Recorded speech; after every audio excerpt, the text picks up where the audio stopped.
Yakasa to I stream. I had a great Licorice welcome you. You found one side domain and my bad. I actually was trying to stream a little bit earlier, but somehow some tech issues kind of got into play. As in, like, I didn't know how long OBS was streaming for because you know how it indicates like how long you're streaming, how long you're recording at the bottom. Well, it kept freezing at intervals, like every 2 seconds it'll update the time, but it's not showing how long the actual time flow was. So when I had to force OBS to shut down earlier and I looked back at the VOD before I unpublished and deleted it completely, at that time I was already live for 3 minutes and 30 seconds, but that was not reflecting on OBS at all.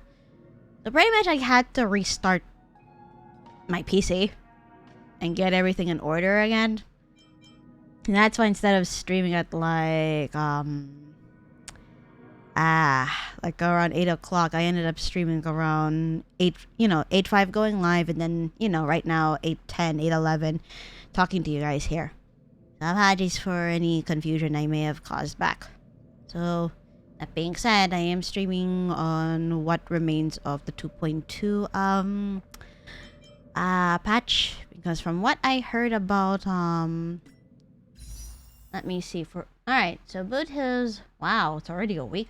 So Boot Hill's banner is gonna be up for a week. So it sounds like Firefly/Hotaru is coming first, and yeah, my goodness. Alright, let me see. Who do we get? Alright. Adventuring Robin and Boot Hill again. Hello? What? Why? What happened? Let me see. Hey friend, how's life treating you lately? There's a new store that opened up in Pentaconi, Cosmic Star. I'm checking the place out. Lots of fun stuff here. Oh? Are you getting me something? Oh, are you getting me something? Oh gosh. First, let's see if there's something that tickles your fancy. Cosmic Star houses treasures from all over the universe. Every item is crafted by top-notch designers. So it's like a clothing store. Most importantly, the items are of excellent quality and made of fine materials. They're nothing like the luxury goods that are all show and no substance.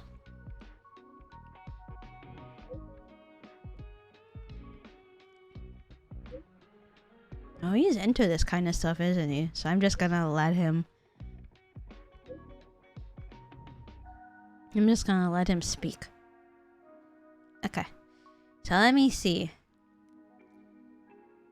For example, this Horizon series pajama is made with a material so light it feels like nothing. Warm in winter, cool in summer, and extremely comfortable.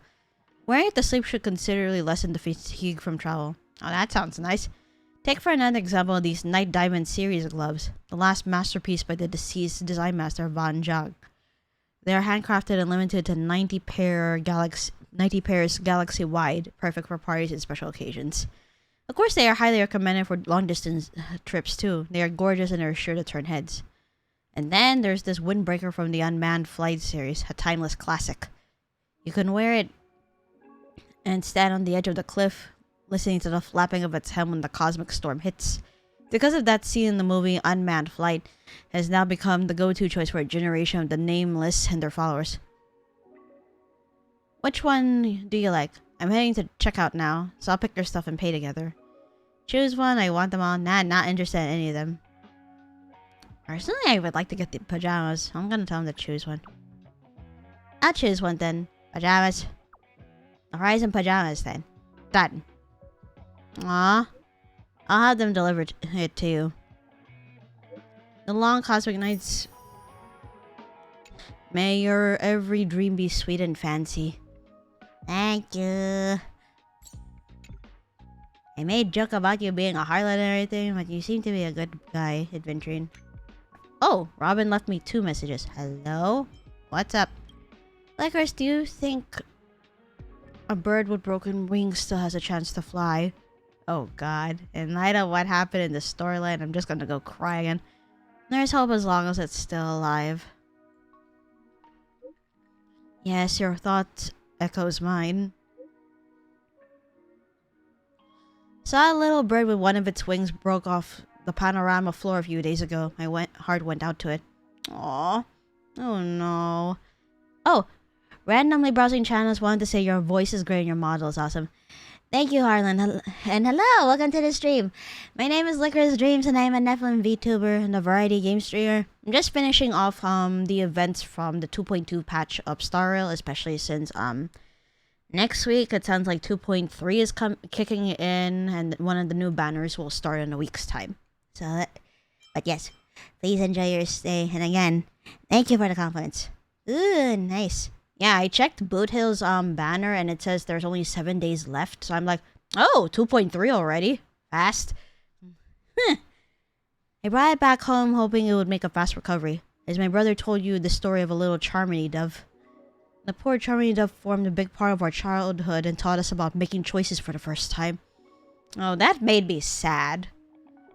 You know, they wanted to take care of the Charmony dove that injured itself, and it's like, do we keep it in a cage and help it recover? Or do we leave it out in the wild all on its own? So I remember the story. It's a tragic one. It is. Looking back now, I realize we only gave it the right to live when we were little, but we had no clue how to ensure its survival thereafter. But then again, who can truly define the rules of life?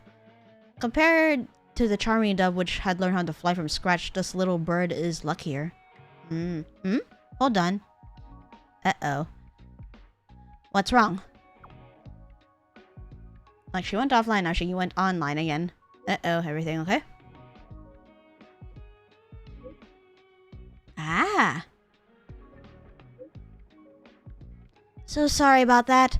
I was so excited when I saw the little bird flap its wings just now, so I immediately rushed over and observed it for a while. Seeing the little bird get better gradually fills me with joy. Feels like I've resolved the regret from my childhood. That's good. Bird seems happy too. Perhaps it has its own wishes too. Indeed. I hope the little bird can fly high again. Thanks for your words of encouragement, Lycoris. Gotta take care of this little bird now. Just wait for my good news. Ah, I'm so glad for that. Let me see the second message she left. Whoop. I discovered a fascinating accessory shop. Ice cream necklaces, raccoon brooches, sunflower glasses. Oh, that's cute. Monster hair clips. Ooh. Personally, I would like to have the ice cream necklace. There are tons of adorable items, some of which are perfect for the express crew. If possible, I'd love to pick some for you all. Let's see. As far as these items are concerned, like ice cream necklaces may fit March. Raccoon brooches would belong to the Trailblazer since it's already established that they are a raccoon/trash panda.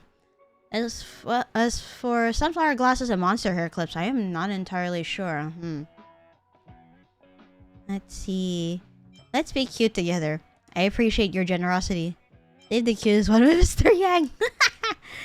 Let's be cute together. Yay! Let's be cute together. A baseball... Oh, she found more stuff. Let me see here. A baseball bat cheering stick. I'll go to the Trailblazer. A clover leaf hairpin with lights. A book-shaped storage box. A mini chef's hat. A vintage paper handbag. And a Clocky merch badge. Lycoris, what do you think of all of these? I'd say everyone's gonna love them, though. There's just much to choose from. Trust me, everyone's going to love them. Seems like I know a thing or two about the express crew now.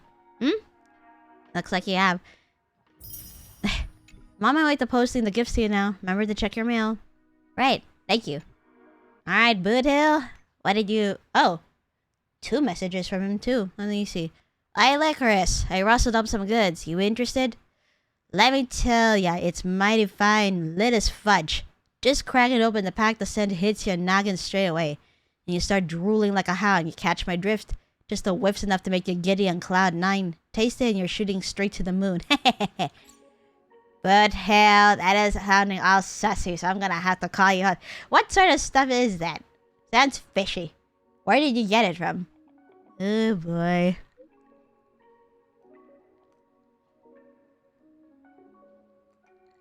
Okay, I needed to drink a little bit. Let me see. Don't go prying. Just know that it took me a heap of elbow grease. Fork it. You have no idea how many sons of benches have been eyeing this, but today I finally snag it. Later I'll have those little forkers hammer it away, the seal in the barrel, and bury it deep for fermenting, else the purity would never fudge and cut it. This here's some fine goods can't be squandered on the shirt for brains. Hehehe. Ah. Sounds suspicious. This is too suspicious. Get rid of it now. Fudge, I'll be hornswoggled. What incarnation do I gain from giving it to you, huh? Have I got bats in my belfry or what? You taking me for a born fool? Heh, I fork and reckon not. I'm calling the cops then. Oh, Stella has her own sticker. Oh, that's cute. You fudging threaten me, partner? Pulling the stunt? Well, shirt, I be forked. Aight. You got spunk, I like that. Ranger ought to shoot straight, not dilly-dally with all that fudging horse feathers. Alright, it's yours. Shucks. Be here sharp at 3 system hours tonight. Just yeah, no one else. I'll shoot you the coordinates later. Don't you dare waste it, you hear? We're gonna have words. This here... malt juice. Alcohol. This here's malt juice squeezed from premium Lufer watermelon in an entire amber era. You'd be lucky to harvest 2 yields at best. Don't go wasting it now. Save myself just 1 bottle. Now I'll drop the spare, you got me? Ugh, shucks. So it was malt juice. Made from watermelon. Huh. And it's been, what do you call it? You don't call it a marinade or anything, but I forgot the word of what you do to wine. You know, you made your wine and then you store it away for God knows how many years and all that. Uh-oh, no voice detected. Uh-oh, why radio silent now? Say something. Oh, I'm giving up on you. Say something, I'm giving up on you. Haha, no siree, I'm camping near the lonesome stretches of the Kadak Desert. When night falls quiet, you can hear the wind, the critters chirping, and the rustle of wild beasts clear as a bell. Got a nice feeling, so I reckon I catch a bit of that and shoot it your way to have a listen. Ah, so you want us to hear like background noise and all that. Except Chuni, what happened earlier? For some reason, OBS decided to be scuffy early, and therefore I had to restart the computer and all that. But it's working now as far as I see. Makes me wonder if I should update OBS soon because something similar kind of happened at the end of last Friday's stream. So I'm just like, on one hand I should update it, on the other hand I should not update it when I know I'm about to stream the following day and all that. Too bad my stupid phone has such a fudging poor recording function. Boy, what a waste. Tell you what, the vibe here is really something. Forking awesome, seriously. Send me the coordinates. I've had enough. Send me the coordinates. I'll teleport there right away. Now, Sazu. Yes, welcome to the stream. How are you? And thank you for the pics. There you go.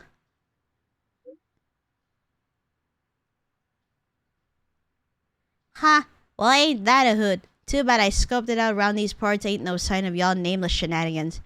What's it called? Space Anchor? No, Space Anchor. It's no man's land here. You catch my drift? Holy forkaroni, this weather is downright beautiful. These stars like flowers sprinkled on a coat. Mighty pretty, truly fine. Far from home, seldom see stars like these. Real pretty sight. Well, I'll be forked. Suddenly got a hankering for home. Forking hell. Your home? You've never mentioned home before. What's your home like? My home? Long gone, yep. Long gone. Ain't much to say about that.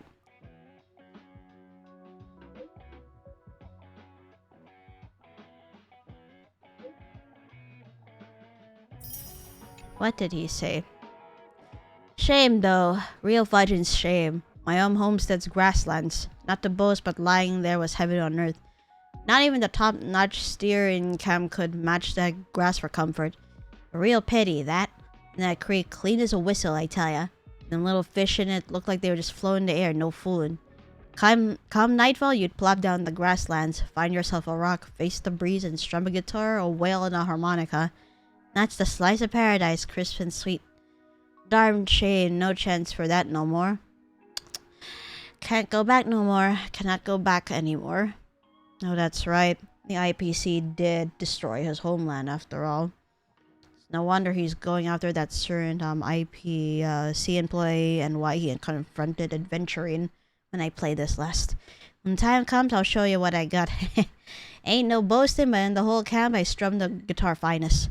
Harmonica too, true story, no fibbing. Ah, the moon's dipping low. Time I hit the trail, catch you later. Thanks for chewing the fat with me, much obliged. If he's part of the pastors of the hut, that means he's a Shanto native, isn't he? Boot Hill? No, like he came from another planet, but his home planet got destroyed by Space IRS. But it does make me wonder how he got to this point, though. In any case, we go ahead and go to... I have time to continue editing Dream Day memoir. So, still gotta navigate. Alright, back to Penacony we go.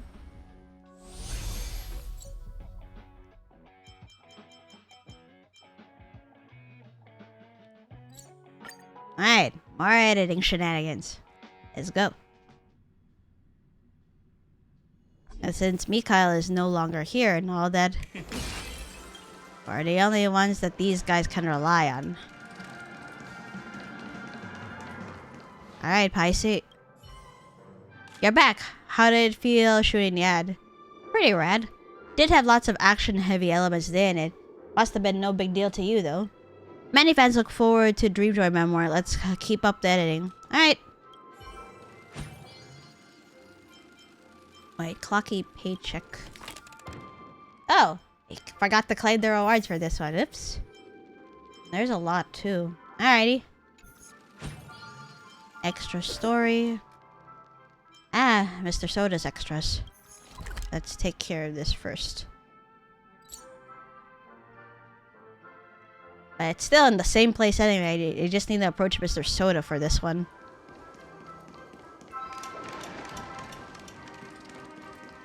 Assuming I can find him, that is, because there's Hanu's animator, so where is everyone else? Or probably I don't have the thing to unlock it yet. Director, can we start editing now? Alright. By the entrance, Chuni. Ah, thank you. Let me look. Hello, Mr. Soda. There you go. Mr. Soda's extra story. What am I gonna do about that one? The Mr. Soda extra stories commercial has aired. What? That was fast. Feel like a bottle of So Glad that someone left the cap off. A lot of fizz with no more ideas bubbling up. Mr. Soda character is a co-production between So Glad Enterprise and Clock Studios. They say the model for the prototype was based on the Drinker's creator, Mr. Sosa. Ah! Based on So Glad's ads, he was this incredible cook who believed deeply in harmony. He was kind, selfless, affable, courteous. Mr. Watchmaker did seem very happy with that version. His character, Mr. Soda, is nothing like the graceful saint of legend, but instead is this buffoon bottle always acting the fool. Is this some kind of prank from the Watchmaker? Is that called artistic license? Perhaps that's his real self. Truly, this is the world when Coke won and decided to pretty much make Coke part of the planet. You're right. I actually can see it like that too. I heard the characters at Clocky are all Mr. Watchmaker's old friends. Maybe Mr. Sosa, known to the chairman, was just one such person. No matter how I look at it, I can't integrate the magnificent Mr. Sosa with the rubber-faced antics of Mr. Soda. Director, you know the Watchmaker, so can you please help me put together this part of the script? No problem. Thank you. This extra story finally has some legs. Come on, let's get creative in here. Ladies and gents, Mr. Soda's story starts before Clocky arrived. Back then, Dreamville was still known as Nightmareville, and Boss Stone ruled the townsfolk with an iron fist. Here we find Mr. Soda, who was a local. Do you think the bathtubs are just filled with funky blue Coke? Ah, you mean like the dream bubbles and stuff? I mean, if we're talking about So Glad being fused in this dream world. Blue soda, eh? That sounds tasty. Let's see, a local, let me see here. Artificial weapon, Soul Glass Dream Hunter X. Beautiful idol. Chef. Chef. Darn it, Azu! Artificial weapon, Soul Glass Dream Hunter X. Ah, but I gotta see what happens when someone picked that. Oh, that's great. And historically accurate, too. Okay, let's keep going. Mr. Soda was the local chef and worked tirelessly for Boss Stone night and day just like all the other townsfolk. Oh, you did? What happened there? Boss Stone commanded the townsfolk to dig up stones every day, but he only offered them swamp weed and soiled water from the crocodile lagoon as food and drink. Ugh. Swamp weed and soiled water? Ugh. Ugh. It's not as if anything changes here. Granted, I've never read the reels. I never read the reels they gave you. Fair? Until Mr. Soda began to brew up a mysterious beverage, and all of this was to soothe the people's pain with sweetness. Oh? That sounds like the kind of story Soul Glad Enterprise would tell. Sponsors will be happy. Let's keep going then. Mr. Soda began to brew a mysterious beverage, and all this was to soothe the people's pain with sweetness. I mean, don't they call mix of sodas over their swamp water? Actually, this is the first I've heard of it, so, But his behavior angered Boss Stone, who would not allow anyone to transgress on his turf. The vile Boss Stone used a trick to capture Mr. Soda and tossed him into a prison cell. However, Mr. Soda has a stroke of great fortune. He was met with an opportunity for freedom not long after being in prison. Brother Hanu and his gang had caused a riot at the Compass, which was carrying Clocky on it, had just arrived in town. Brother Hanu and Clocky loved Mr. Soda's drink, and they teamed up with him to fight together against Boss Stone. Let me see. I've heard of it before, thanks to food theory. Oh, so that's the first time actually hearing it being called swamp water. Not gonna lie though, I'm not a fan of mixing sodas. With other sodas anyway. With alcohol though. I've never tried mixing sodas together myself. Soda with alcohol, yes. But soda with other soda, In the end, Boss Stone was driven off and peace was restored to Dreamville. Mr. Soda established a soda factory. Yeah, well, that's what happened in the Clocky cartoon. Mr. Soda opens up a soda factory and keeps delivering great flavors for the townsfolk of Dreamville. A little something called Soul Glad. Great! We're done with the extra story script then. Mr. Soda's story starts before Clocky arrived. Back then, Dreamville was still known as Nightmareville, and Boss Stone ruled the townsfolk with an iron fist. Here we find Mr. Soda, who was a local A-chef.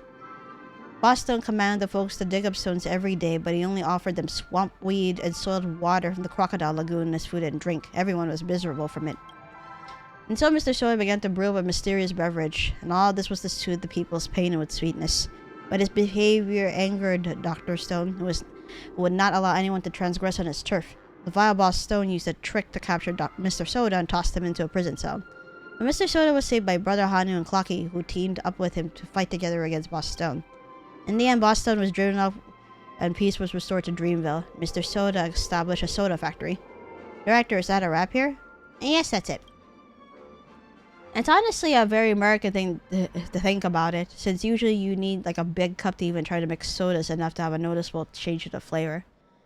I feel like mixing sodas together can work out, but personally I'll have to boil down to experimenting what sodas pair well with what. Again, I haven't tried it before with sodas, but mixing soda with alcohol I have. All done. Thank you, director. Here's a script for you to keep as a souvenir. Our extra story is going to be a hot property. The anime begins to promote the extra story of Dream Joy memoir in which you are involved, attracting the attention of tourists.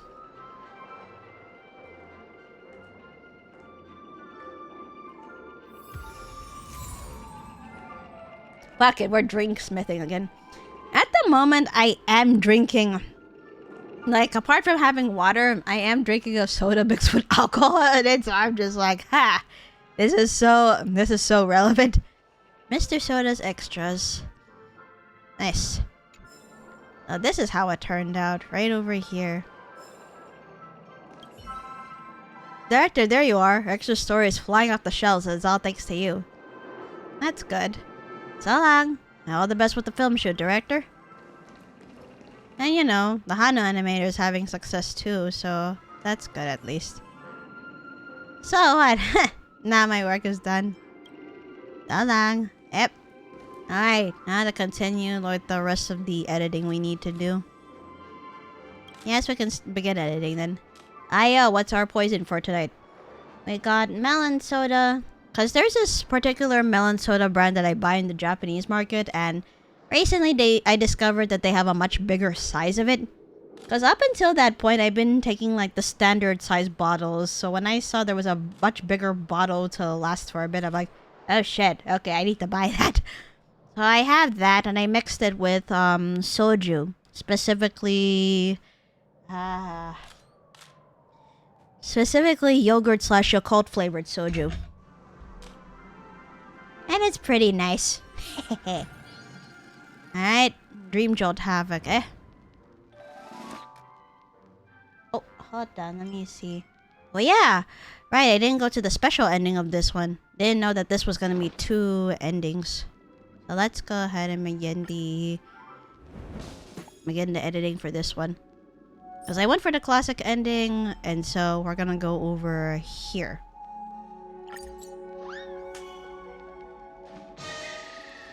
Under Brother Hano's leadership, Nightmareville once again defeats Boss Stone.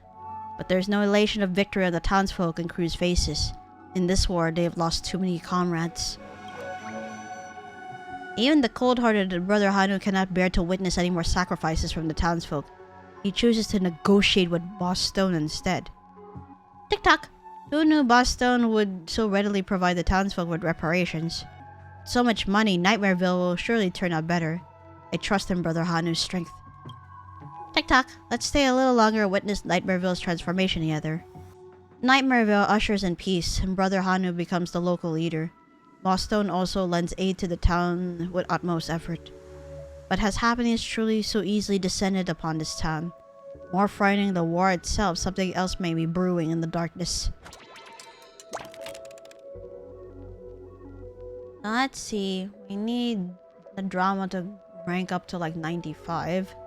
So, let's see. Boss Stone signs an agreement with Brother Hanu, promising not to let the townsfolk here dig for gems again. He also gives Brother Hanu a large financial stipend. If we pick that. At Clocky's behest, Brother Hanu accepts the stipend and begins working with Boss Stone to build Nightmareville. Tick-tock. I guess that was all a big misunderstanding before. What would happen if I put it to... Okay, so no difference between the two, but still, you need to ramp up the drama in order to get this to work. Some townsfolk are still harboring old grudges and aren't willing to team up with Boss Stone. They sow chaos everywhere and raise resistance against Boss Stone using catchy slogans. These are no longer any ordinary townsfolk. They need to be smacked down hard. Brother Hanu throws all the rebels into prison.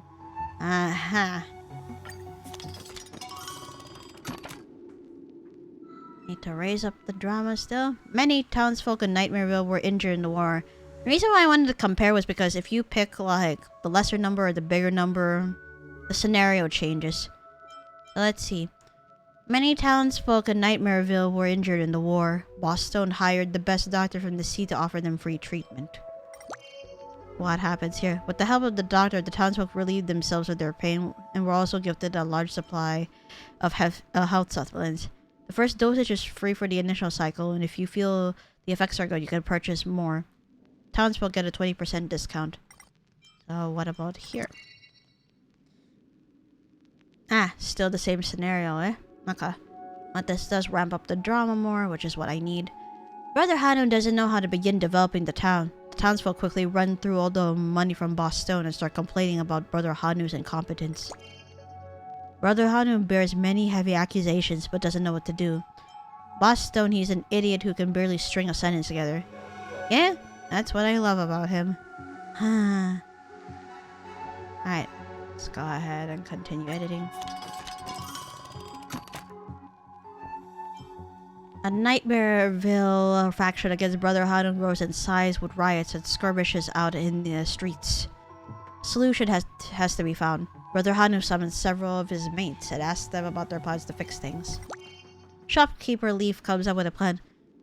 Whosoever causes any trouble, just take away their stipend. They've just had it too good for too long. Once they start to suffer a little, they'll behave.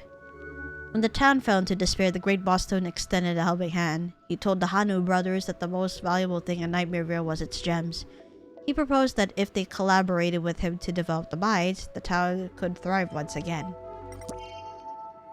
Brother Hanu and Boston partner up to develop a large-scale gem extraction project to earn stacks of money for the town.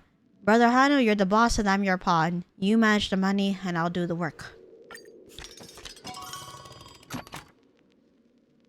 Ooh, increase multiplier, eh? Huh. Boss Stone's popularity grows by the day and he gets ready to launch his own biography. However, Brother Hanu soon realizes that Boss Stone has erased all his wrongdoings from the book. It's supposed to be an even number, so... Brother Hanu doesn't care about Boss Stone's lies. The book goes viral throughout the town. Boss Stone enslaving us? There's such thing as being too unhinged. The time is ripe. Boss Stone meets with Brother Hanu to hammer out negotiations. Feels that he should be the one to enjoy more power as the hero who brought happiness to Nightmareville. Brother Hanu rejects Boss Stone's request, and Boss Stone becomes furious, withdrawing all previous funding. Brother, unlabeled gifts are the most expensive ones of all. Sheesh. Yeah, that's what I thought. Alright. Stick with what we have.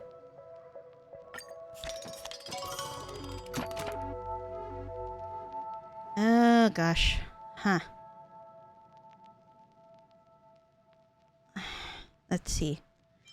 Boss Stone starts posturing for war. Wants to take down Brother Hanu. To do this, he picks out 2 special dark secrets to announce to all the townsfolk. Let me see. Boss Stone hands over the power of choice to the townsfolk. Whether to raise an army to attack Brother Hanu or to be willing to live under his tyranny. It's all up to the folks to decide. It's all up to the townsfolk to vote on and decide. Boss Stone lays out his vision for the crew. He wants to turn Nightmareville into the richest town in the world. To achieve his dream, he asks the crew to help him subdue Brother Hanu. Oh dear. No, but remove that. Heck. Remove that. Jesus.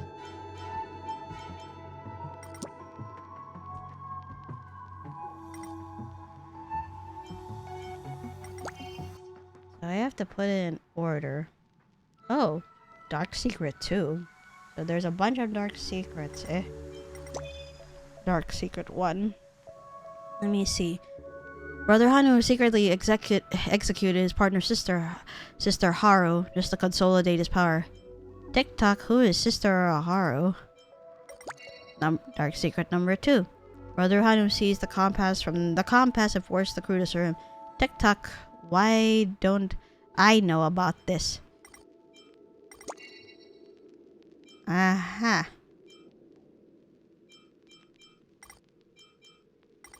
I'll stick with that first.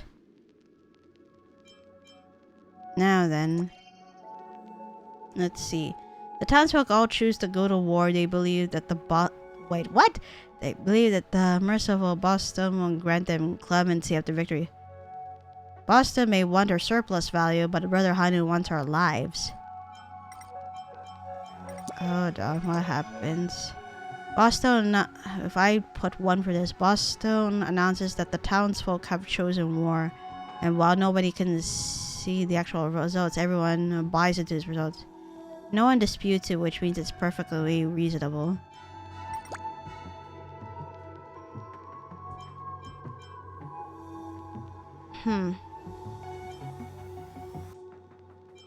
After weighing the pros and cons, Kage can only choose to help Boston defeat Brother Hanu, hoping this would be a wake-up call for him.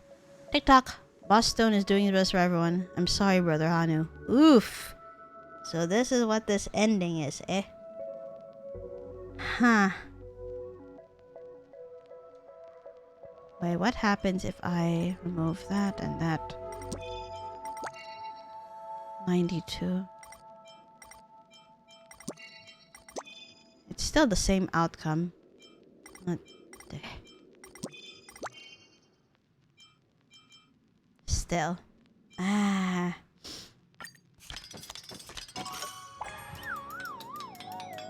Ah, shoot. I didn't meet up the thing. Yep. It's already more than we expected considering the budget target. Keep going. I wasn't nearly as good as you were when I first started as a director. Failure is the mother of success. Slow and steady wins the race. I'm gonna have to do something about that one. Ah. Oops, said it failed. Don't worry, the progress for your compiled chapters will still remain. That's fine. I guess I'll work on this another time. I will go ahead and go to Dream Jolt Havoc then. Let me see. Story recap. Or rather, wait. The gunfight scene of this script is filmed through Hanu Wars. Story recap. Clocky helped Brother Hanu establish Dreamville and drove away Boss Stone, but they couldn't dispel the nightmares here. Various disasters followed, and the town sank into crisis. In the plot phase of this piece, there will be plot cards that allow you to place 2 timed dice. At it.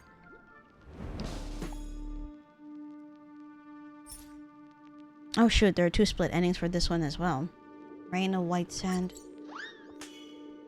So it's supposed to be thrilling this time. With the help of his companions, Brother Hanu rebuilds Nightmareville into Dreamville. But in the place beyond the sight of all eyes, the town's crisis is not yet ended. Tick-tock, this is bad. Dreamville is in huge trouble.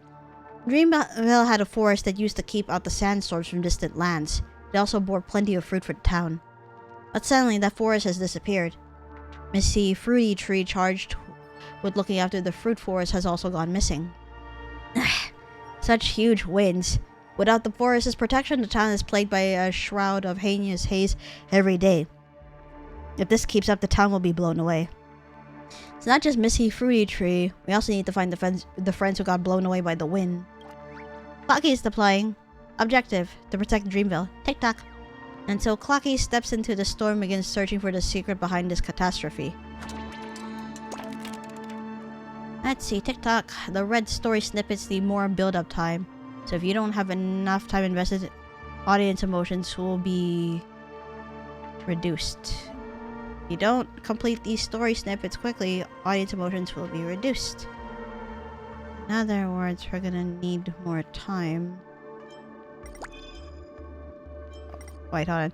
Faced with such a predicament, some townsfolk suggested making wishes upon a meteor that fell in the past. But Clocky hears the crew say that the meteors may bring misfortune. He has to persuade the townsfolk not to use the meteor solution. Got it. Ah? But wait, thrilling is supposed to be 30.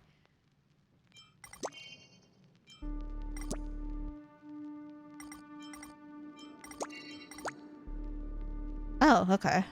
So that's how it works. Clocky tells the townsfolk that meteors will cause bad luck.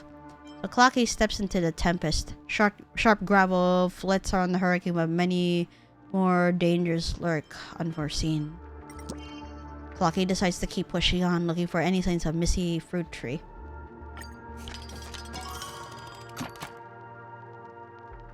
Okay. So Clocky takes the old sails from the compass and stitches them into a paraglider to soar through the skies, but the fabric is blown away by the stormy winds and Clocky loses his balance in the air. Clocky is swept off by the hurricane to a faraway land, into traverse mountains and valleys to return to Dreamville. Sandy winds enshrouded the town, blocking sunlight from coming in. Clocky is only able to push on by following Mirror Princess's guide. The mirror's light is slightly faded. It isn't enough to light up the whole town, but at least it's enough to show Clocky a path. Tick-tock! I wish I had a map with a nice flashing icon on it to follow.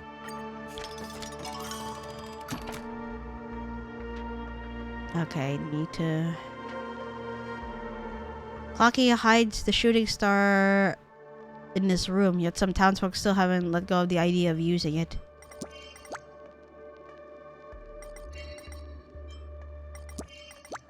No, that's gonna reduce.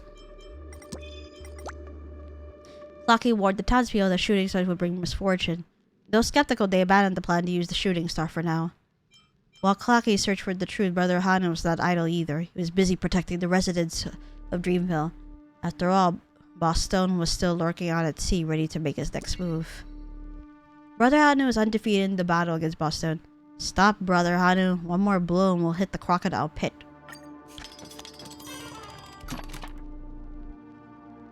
Alright.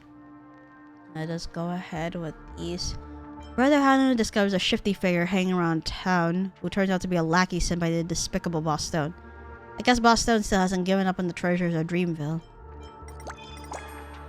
There we go. Some of the townsfolk get taken hostage by Boss Stone's lackeys. Clocky gets put through the ringer, but eventually saves them, damaging his watch hands in the process. War wounded watches 20% off.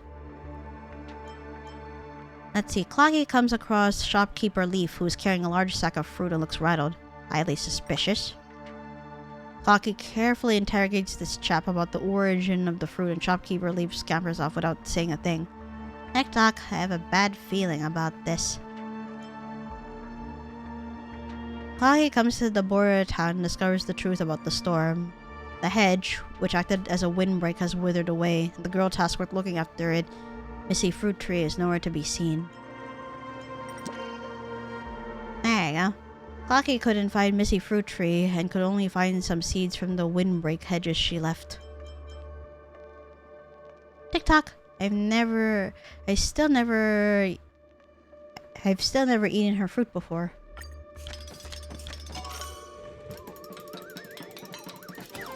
Not only was it thrilling, but it also got flavors of absurdity and satire. The flick is one in a million. If I ended up in Dreamville, I'd probably not make it past episode 1. Lol. This film is better than drinking Soul Glide. Simply too peak. Let's see, internal screening had passed. Boss Stone's army is approaching. Brother Hanu's situation becomes critical. But even so, he still has to make shopkeeper Leaf pay the dues before being caught by Boss Stone. Brother Hanu has his launcher aimed squarely at shopkeeper Leaf. Brother Hanu, you have no fruit to sate the people's hunger and no gems to set their hearts at ease. I'm the one who brought these resources and you cannot. Faced with Boss Leaf's excuses, Brother Hanu let out a cold huff and then pulled the trigger. Holy shit. The return of the croc. Got it. Clocky discovers the root of the storm. Missy Fruit Tree's disappearance has caused the windbreak forest that used to keep out the winds to wither, allowing the storms and monsters from the desert to encroach forth. Clocky makes his way back to town to discuss storm protection measures with Brother Hanu, but... TikTok! The town suddenly turned quiet. Brother Hanu, I'm back! Where are you? That's... Brother Hanu. He's been captured by Boss Stone. Dang that Boss Stone. Can't give up hope. We must resist till the very end. Boss Stone, your plan will never succeed. TikTok. The foreboding storm, Missy Fruit Tree's plight, Boss Stone's invasion, Brother Hanu's imprisonment. More and more dangers are showing up in Dreamville. For Dreamville, fight on, Clocky. So let's see. The compass returns to Dreamville, but the town has already been taken over by Boss Stone. Brother Hanu has also been rounded up by Boss Stone.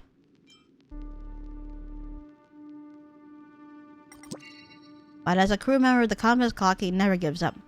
Dreamville is controlled by Boss Stone and his lackeys patrol all over the town. Clocky needs to get past Boss Stone's scouts without them noticing. So the thrilling factor has to be up to 55.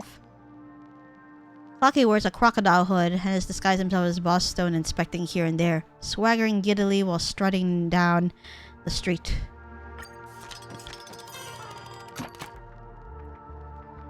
When Boss Stone learns that Clocky has gotten the seeds to stop the storm, he calls up his crocodiles for it to take the seeds by force.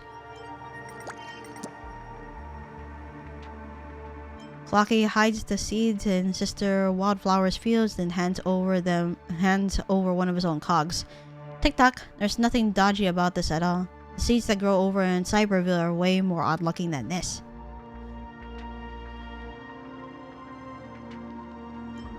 Let's see. Boss Stone had picked out 22 of his most trusted goons and sends them to various parts of town to find signs of Clocky.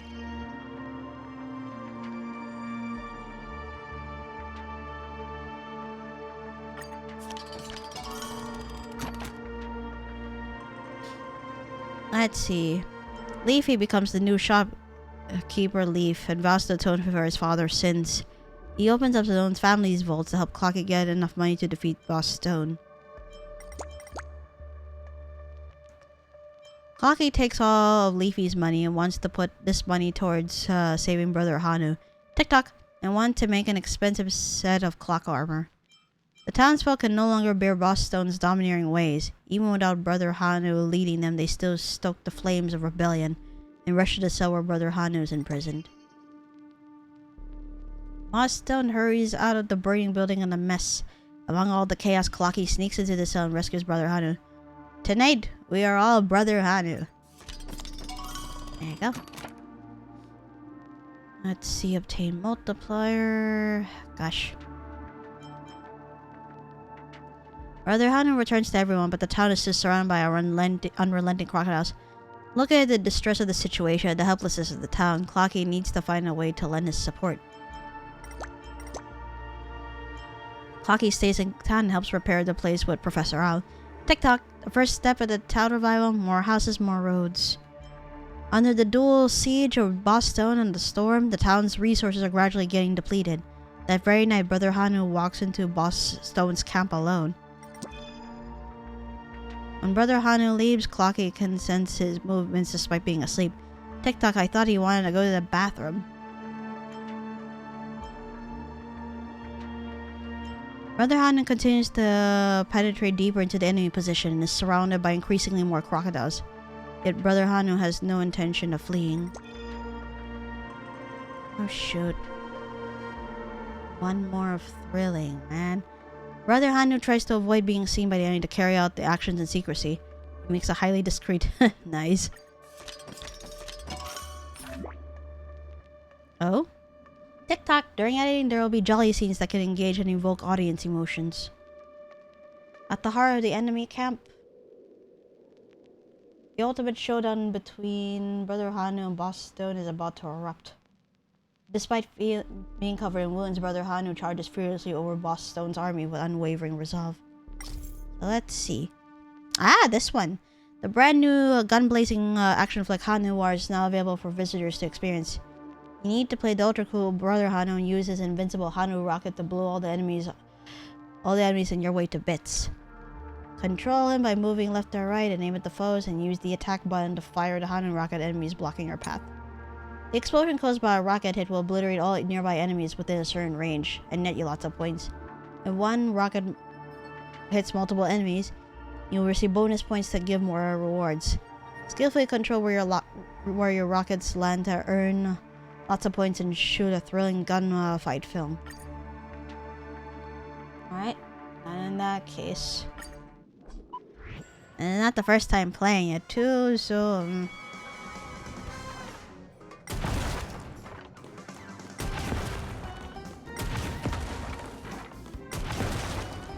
Hehe. Oh, whoops. Oops.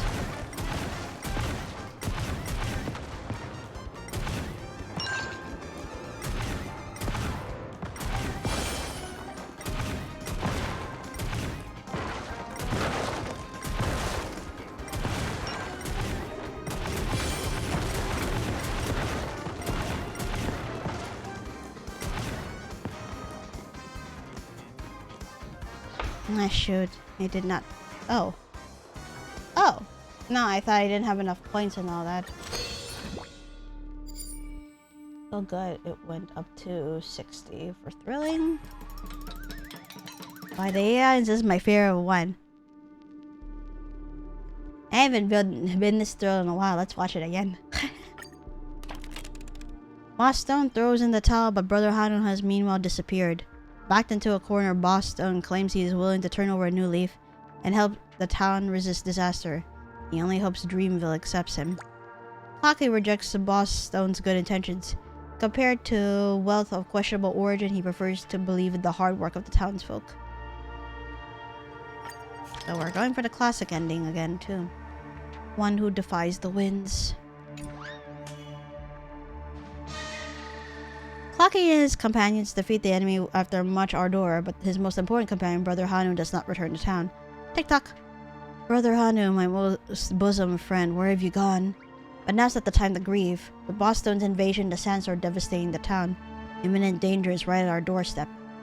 Worry not, Brother Hanu. I will never leave this place. I'll protect this town. Tick-tock. But Dreamville is now almost in shambles. What should I do to help everyone? Tick-tock, that's right. We have origami birds and Professor Owl who can repair houses, and my omnipotent crew members, Mirror Princess and Captain Revolver. As long as everyone in Dreamville stands united, there's nothing that we can't conquer. Tick-tock. Bearing Brother Hanu's wishes, Clocky busies himself with the attempt to thwart the sandstorm. But disaster is not so easily quashed. There are many matters of import yet to be accomplished in Dreamville. How will Clocky overcome the crisis that looms?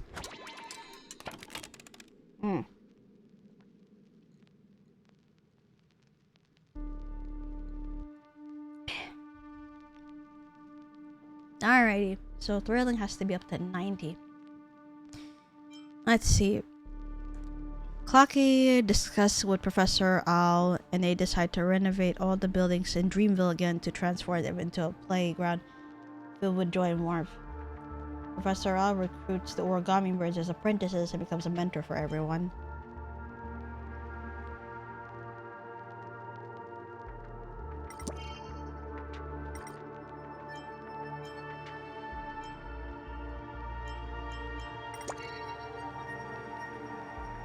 The storm has not yet stopped. The dispute with the townsfolk has not yet stopped, and Boss Stone has not completely disappeared. While rebuilding Dreamville, Clocky must also find a way to get Missy Fruity Tree's seeds to sprout. Yeah, I didn't want let me see.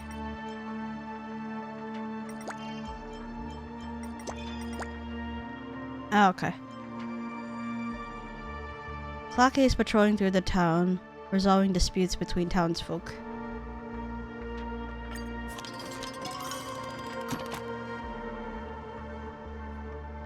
Let me see. The origami birds want to make Dreamville bigger, but the biggest and best stones are set deep in the desert wastelands. Nobody ever dares set foot in the desert due to the terrible monster living there called Unknown. Clocky doesn't know how to defeat Unknown and has to convince the origami birds to give things up. Tick-tock, time to throw in the towel. To find better stones and to blow away the desert fogs, Mirror Princess, Clocky, Captain Revolver, and the origami birds set out on a journey to defeat Unknown.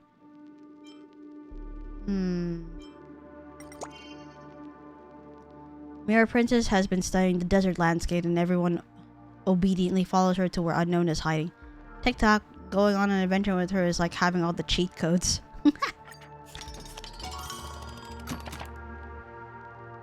Alright, multiplier and all that. So let's see. The cunning Unknown dazzles everyone's vision in the fog. Amidst the pitch black darkness, Mirror Princess steps into a trap left by Unknown, falling to the ground and fragmenting to pieces. Oh no, that sounds horrible. No, Mirror Princess!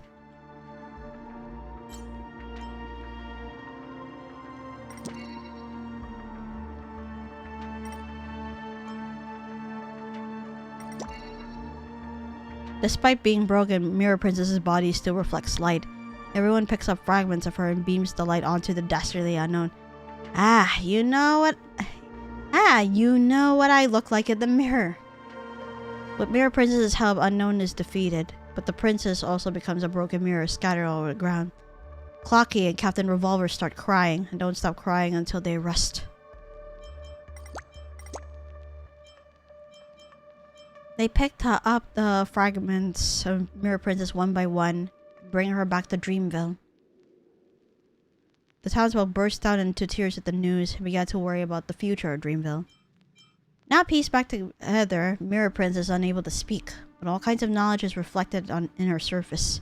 The townsfolk gathered around the mirror, hoping to draw inspiration from it. Professor Owl is able to learn a secret from the mirror. The gems from the desert can turn a building into anything. Knowing this will make Dreamville look even more incredible.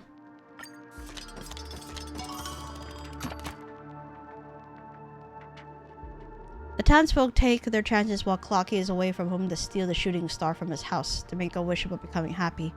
A fog disperses throughout the town, and townsfolk begin to fall into a coma one after the other. What the heck?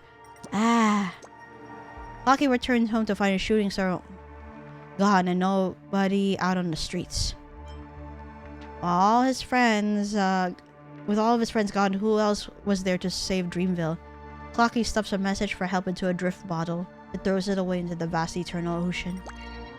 Clocky waits for news every day by the sea until finally one day he receives a message from Charmonyville. A kind person named Old Man Wood was willing to offer a helping hand.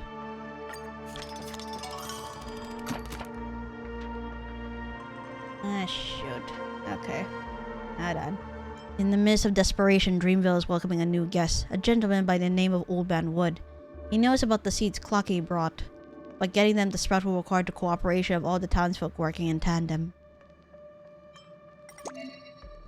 A good movie... Oh, wait. A good movie should offer all kinds of emotions. Should any of these emotions hit zero, the edit will fail. I understand. So then... Oof.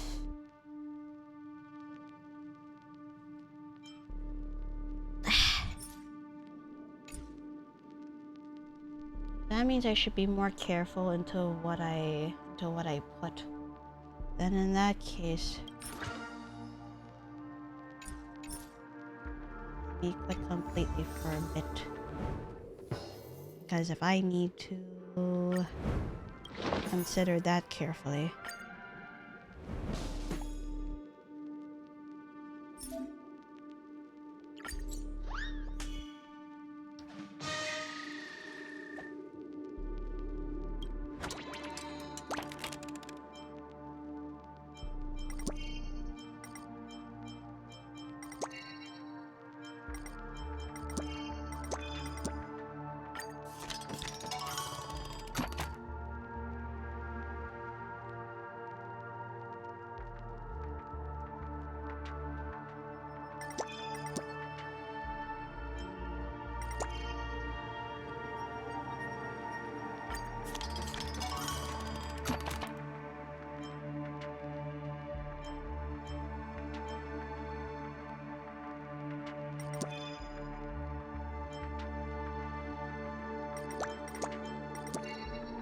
Go.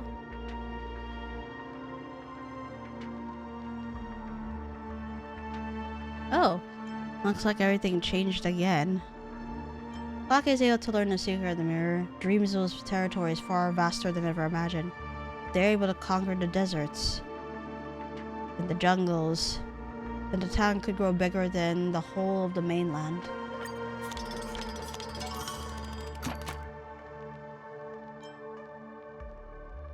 So then, if that's the case...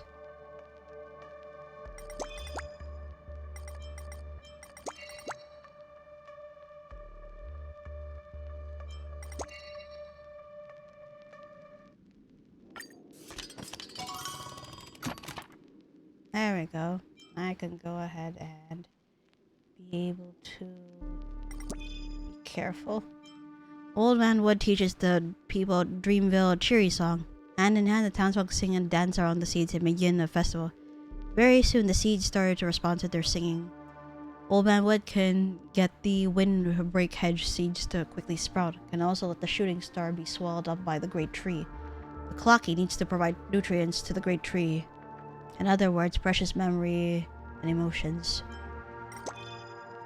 Clocky collects all the memories of his own journey so far. The compass's steering wheel, the Captain Revolver's bullet, the Mirror Princess's mirror. The proof of these adventures become nutrients for the seed, and finally from out of the seed sprouts a shoot of green. The seed begins to sprout and grows into a small tree that attracts a host of terrifying beasts, all drawn to consume the little tree. There you go. Clocky wants to protect the small tree and is ready to chase the beasts away on his own. Tick-tock. At this moment, the protection of the plants outweighs that of animal protection.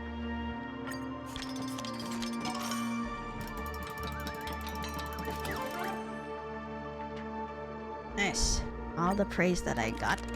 Under Clocky's protection, the sapling quickly grows into a towering giant tree.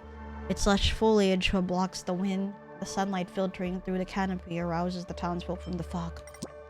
The wind and anomalies raging throughout the town have now been curbed. Dreamville has been saved, for the time being. See the new.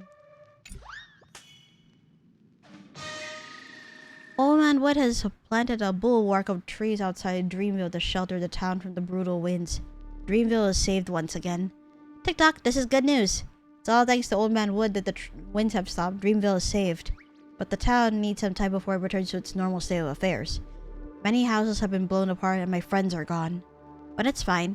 Old Man Wood has promised me that he will stay in town a little longer. He's willing to help me rebuild the town. Tick-tock! Till now, the thrill of this journey has far surpassed my wildest imagination. This is definitely the world's most exciting adventure.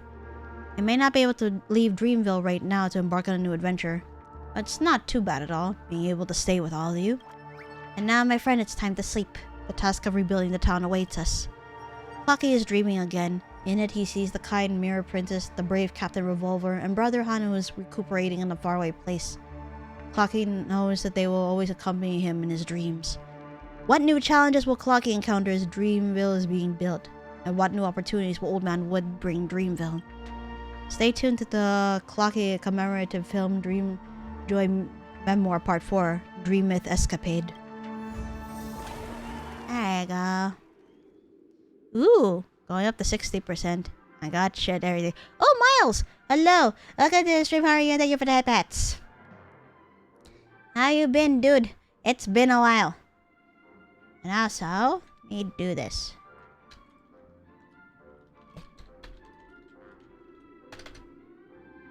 There you go. Wanted to shout you out and all that, so there you go. Hello, homie. It's been a while. How are you?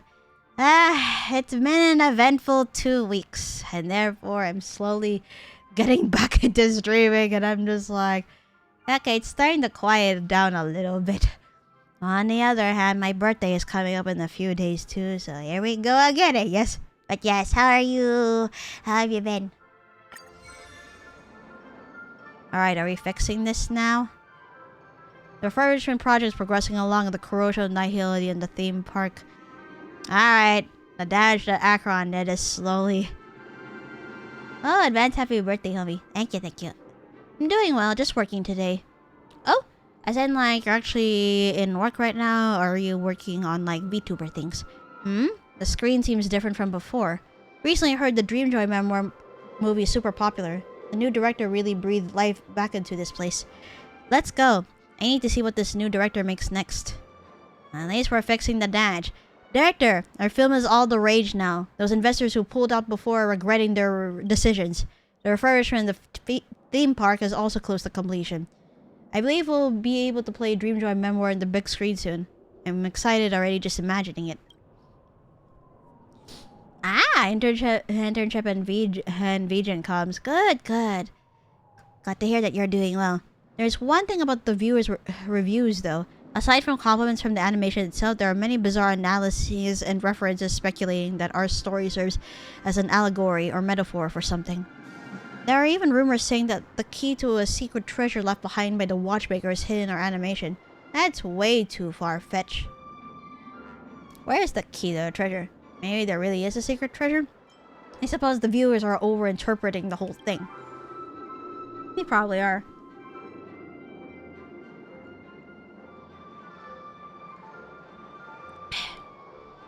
I guess so, but I can't rule out the possibility completely. Mr. Watchmaker might be the only one who knows for sure. Nonetheless, those discussions have generated a lot of buzz for our film. It's nice to see the audience having different interpretations of the story. Yep. Anyway, Dreamville has brought a joyful and heartwarming experience for our viewers and helped Clock Studios out of a tight spot.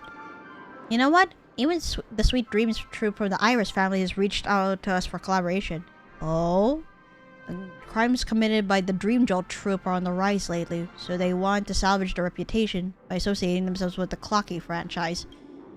We've had some differences with them, but there are no eternal enemies in the business world. If you're interested, you can handle the collaboration. It's a good opportunity to hone your directional skills. directorial skills, rather. Keep it up, director. I believe we can make Clock Studios great again. No problem. Leave it to me. Alright, what films am I gonna be working on? So there's Mr. Soda, there's Hanu. Well, we are gonna be... I guess I'll be speaking to Pisces for the collab. Director, can we start editing now? Begin editing. Oh, there you go. The extra story. Oh, there you go. Collab advertisement. Dream Joy Ascension. Alright.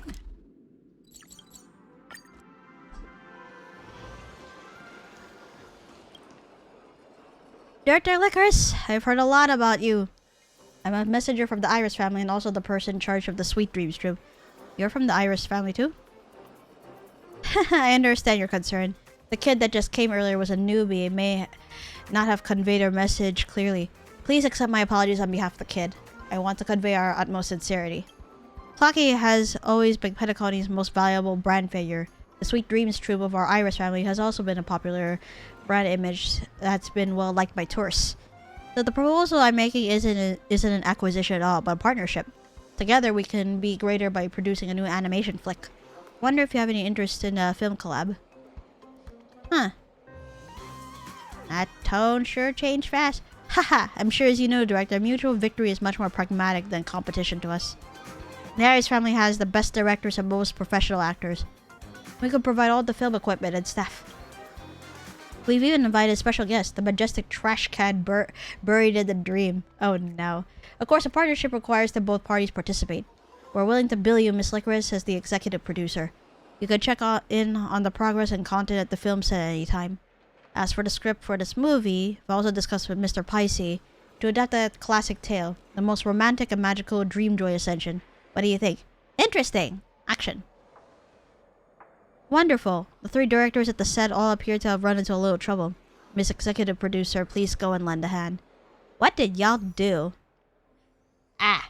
So it seems like I'm gonna have to fight. I think. Let me see. What does it say at the back of me? Long, long ago, during one of the Compass's voyage, Clocky fell into a fantastical world due to a ship malfunction. The dreamland where the Sweet Dreams troop was located. Here, Clocky has met many companions from the troop and embarked on a wonderful adventure with them. Aha. Let's see. Okay, I have no problem with this one, so I will just go ahead with this tip. You're the new camera operator. Get over here and hold this camera up. We're up to our eyeballs in work. No, this is the first scene of Dream Joy Ascension. And I just read this part too. Yes. Oh, the compass flaming and hurtling rams into a vile memory zone meme, rendering unconscious but is damaged in the process and cannot take off again. You have to use the camera to shoot specific actors. No more, no less. Remember, all the actors must be in frame. Got it? I think I got it. Lost. I'm not the camera person. It's a pivotal moment. It doesn't matter anymore. Let's roll. Start shooting if you got it. Ah. Remember, all the actors must be in frame. Got it? Oh, Lord. Okay. So oh, hi, Clocky. Yeah, all of them need to be in frame. So let's go ahead and... Great! This shot is totally perfect. Anyway, I'm almost done filming here, but there are two other directors with scenes that need more hands. I suggest you hurry over to take a look. One of the directors might even take a fancy to you. The next Clocky could even be shot by you. To be honest, I'm already doing that. Haha, you're funny. Excuse me? I am working on it, though, you frickin' Peppeshi! Well, I wish you the best of luck, then. Enough prattling, let's head to the next set. You bid the director farewell and head to the next set. How do tourists get in here? Stop disrupting my set. A tourist? Excuse me? What do you think you're talking to? Hold on, you're the camera person here to take over? I've had it with these amateurs. We've all been waiting for you. Hurry, it's time to start rolling. No, I'm really not. You got the script? We're shooting the second echo of Dream Joy Ascension. What the hell is the true member's Clocky frees himself of his predicament? He receives guidance deciding to head toward the giant tree kingdom at the border to seek the help of the wondrous origami birds. The troop companions also have their own goals and embark on this journey with him. Lala Sky hopes to fill its old trash bag with wisdom. Mr. Dobescreed hopes to have a stable and carefree heart. And the Bubble Hound hopes to gain courage more reliable than a bubble. Alright, don't forget the criterion. Everyone has to be in the shot. Alright, places everyone. 3, 2, 1. Hold on, I'm not ready. Action! Oh god, everyone needs to be in the shot. Ah, Jesus. So it's just you guys, right? Oh, the trash can too. Hold on.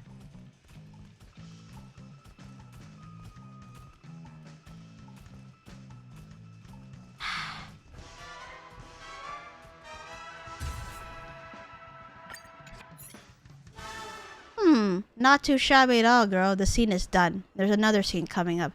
Next scene's actors are already at their marks. Ready? Let's continue then. The journey to the great tree is fraught with danger. Clocky and his companions not only have to stay alert against any Dream Jolt troop vengeance, but they must also conquer their hearts.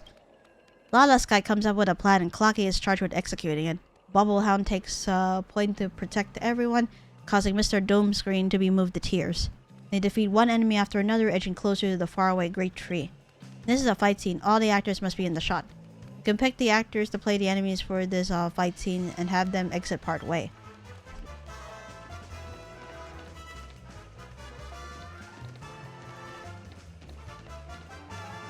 Jesus. Okay, everyone needs to be here. I need a good angle at that too. So, over here would probably be my best bet.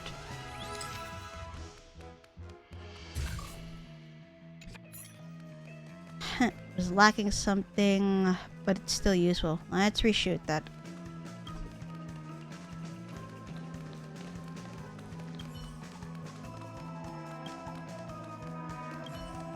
Hold on.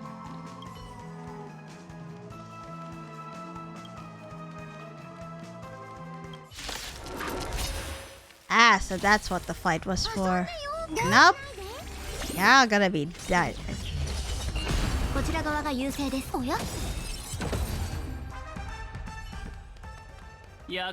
There you go. Sheesh. Lala Sky.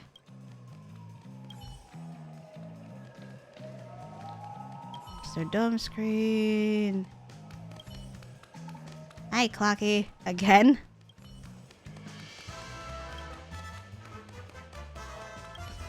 Oh, so it's just the prop rather than it,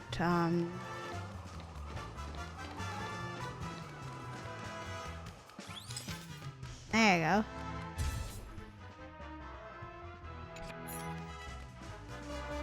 Good. Girl, that wasn't bad at all. We're wrapping up early. You see a rare talent for camera work in you. How about consider joining the Iris family and becoming my camera assistant? I am someone who wants to become a director. Such opportunities don't come knocking twice. Alright, I'm just about done here. You head on to the last set to check it out. There's probably more stuff to do there. You bid the director farewell and head to the next set. Ho ho ho! The camera assistant is here. Camera's already, the set's already, we're all waiting on you. I'm not, really not. Hehe, just in time for the most interesting shot of Dreamjoy Ascension. But the staff that's playing the bird is a little mischievous, learning to hide just like the origami bird in the animation. Please go look for the actor first. Seriously?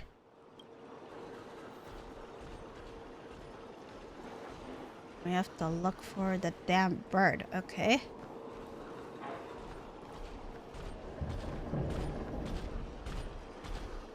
Oh, right over here. Jesus. Come here! Dang, you found me already? Looks like I'm still not good enough to play a bird. I have to work harder, peep. Jesus. Okay, actors are ready, let's roll. When Clocky arrives at the tallest tree by the Dream's Edge, he realizes that the vicinity has been occupied by monsters. To gain the help of the origami birds, these troublemakers of the Dreamscape, origami birds' enemies must be dealt must first be dealt with. Remember, all the actors must be in the shot. Go for it, trusty assistant. I'm counting on you. It must be nice to even say that.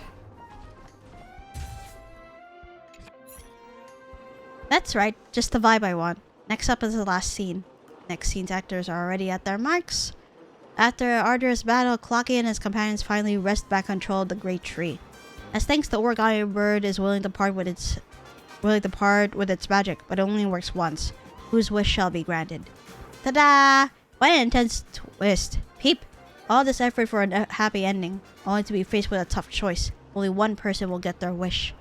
In any case, all the actors must be in the scene. Give it your best shot. Even... whoops. Started adventuring.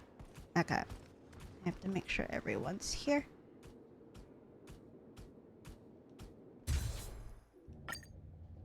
F's. Thanks for your help, trusty assistant. We can wrap up the Dreamjoy Ascension feeling now.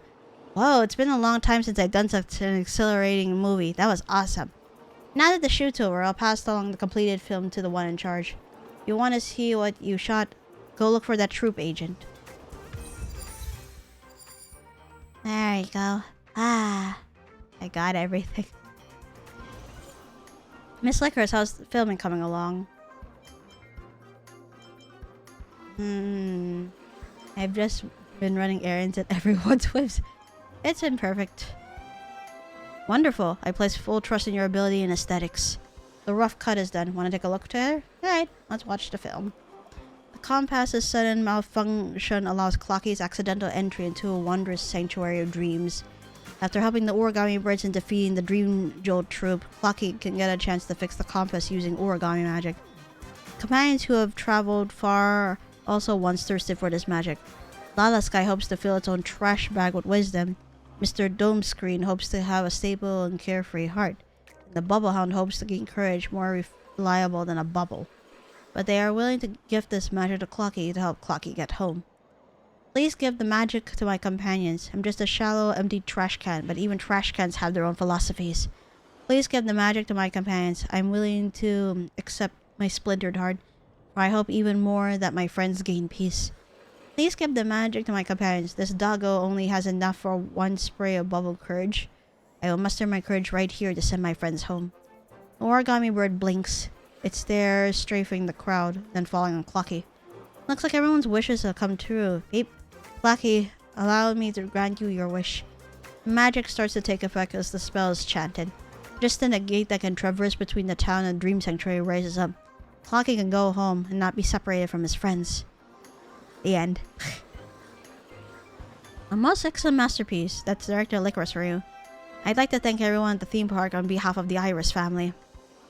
I trust that once the Dreamjoy Ascension is released, box office records will hit a new high. But yes, I also have a small personal problem. Director Licorice, you're simply outstanding. You ever considered joining the Iris family? Someone has asked me that before. Trying to poach my talent in broad daylight. Someone already asked me that before. Haha, alright, I got you. But the invite still stands. Director Licorice, I look forward to our next collaboration. Well, hi Dansuke, hello, welcome to the stream, how are you? Commercial shoot has ended swimmingly. Time to find Pisces and continue editing the film. Oh, wait. Eh? Wait, what do you mean you forgot to change the category? Eh? Wait, and I'm pretty sure I changed my category for the stream too. What the heck? Not done. Let me look for other things as well.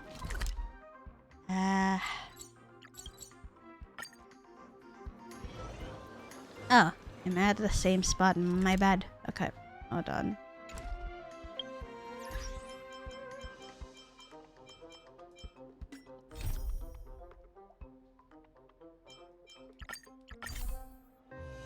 Are you telling me I'm gonna have to hack? No. Wah. Ah. I don't mind that. I'm talking about mine. I tried to stream at the arcade last Saturday, but the mobile data wouldn't let me. Ooh, really? I see.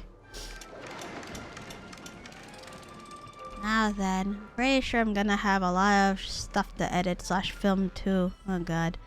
You're back. I just got a call from the Iris family. They praise you for your professionalism while shooting the commercial to heaven and back. Everyone's looking forward to the results of your completed work. Piece of cake. Commercials must be nothing to you compared to undertaking a film. Many fans look forward to the Dreamjoy memoir. Let's keep up the editing. I get that, but first off, clocky paycheck. And then alright, extra story. Whose is it? Oh, Old Man Woods and the origami birds, eh? Alright, let's do this first. But I'm doing okay. Just woke up and I'm about to cook some scrambled eggs again. Scrambled eggs are always nice to have. Wait, I'm here, but oh. Right over here, I think. Oh wait, there's an origami bird here? Ah, over there. I love movies, peep. Maybe if I make myself flat enough I can get inside, peep. Farewell. I'm heading off to the world within the film, peep. Wait, Miles was here? Yes, Miles was here. I say that, but I'm not really sure how to do that, peep. Maybe we should go back and ask young Master Gold. Bye.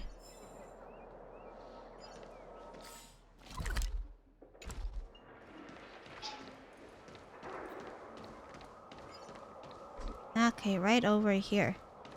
Hello, Mr. Wood Animator. Please do not disturb me, I am thinking. The trailer for Old Man Wood's extra story has been released. Wait, I still have some important questions that I don't understand.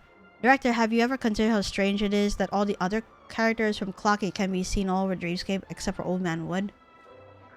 I think so too, right? The reasoning behind this is really complicated. Old Man Wood was originally missed them by 18 minutes. He did pop him to say hi. You know, it's been a bit since I last saw him as well. Old Man Wood was originally a character from the very first episode of Clocky. Back then he was this upright old citizen, a teacher and a friend of Clocky, and very trusted among the townsfolk. But as the series progressed, his character gradually shifted from a gentle and wise old man into this arrogant old foggy. His vines started wrapping around the townhouses and Clocky starts to push back against his teachings. Perhaps the family picked up on something, because after one meeting, this character never made it back onto the series again. Unlike naive young people, I understand that Clocky is a story about Pentaconi's past, and that this change must mean something in and of itself. Oh, Natsuki, thank you for all the redeems. Let me go ahead and hydrate right now.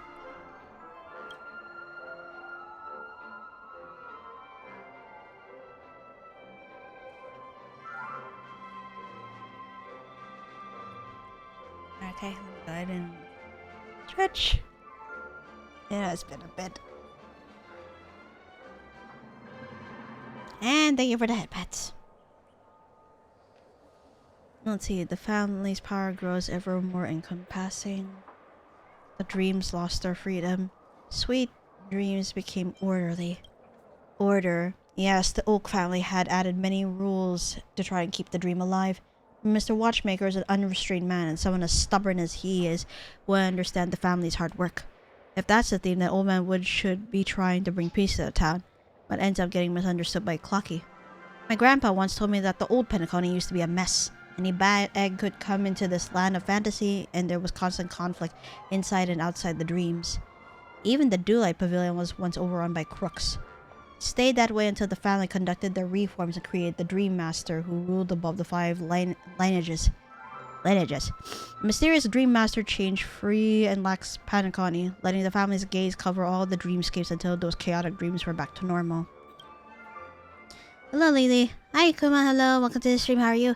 As you can see, the ever-extending tendrils of the family would stop those who deserved to run during this process.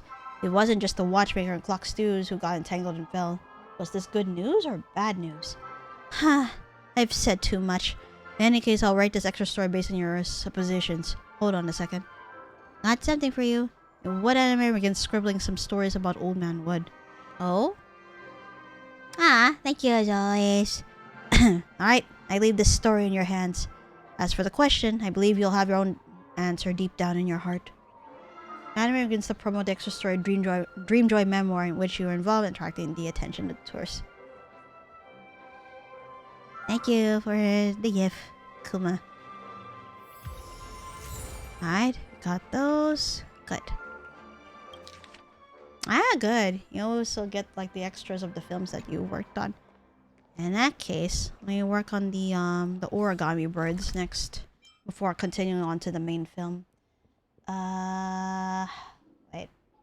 Wait.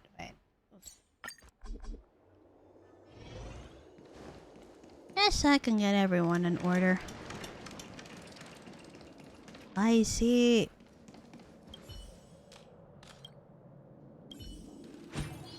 Before we do that...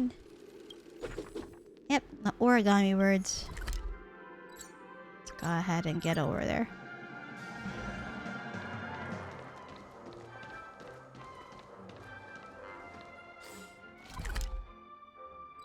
Hold on. Yeah, there. Ah, so this was the No wonder I spotted one over here. Oh, wait. Up here. Ah, hello. Ah, taking on Dr. Blues, I see. Beep. Origami Bird is resting now. Stop bothering me. The trailer for Origami Bird's extra story has been released. Peep? Peep? Isn't the deadline for that coming up real soon? I'm dead meat. Peep. There's no way. Director, save me. Peep. I have no idea what I'm going to shoot. Oh dear. Ah, and I see you redeemed that, so let me... Waiting for me on Wedding Manager, Boss Wed, Young Master Gold, Dr. Blues. Everyone else only has one character in the extra story. But I've got 5 of these little birdies. That's totally unfair. Director, do you know the backstories behind all these birds? That's going to dictate the content direction for the extra story. Huh, what should I do? Because technically, yes, Dr. Blues did fill me in about everything. And of course, they are the actual Dreamweavers of Pentaconium. So I think it's best for me to say that Dr. Blues filled me in about everything. Wait, really? Quick, spill the tea! Weep! You fill the animation artist in about the Origami Dreamweaver story. There we go. Because everyone's names had been erased. Therefore, I want them to be set to film properly. My goodness, that really is a tragic story. Joey, Vaughn, Barlow, Fisher, and even Orla, they're actually magnificent Dreamweavers. Peep.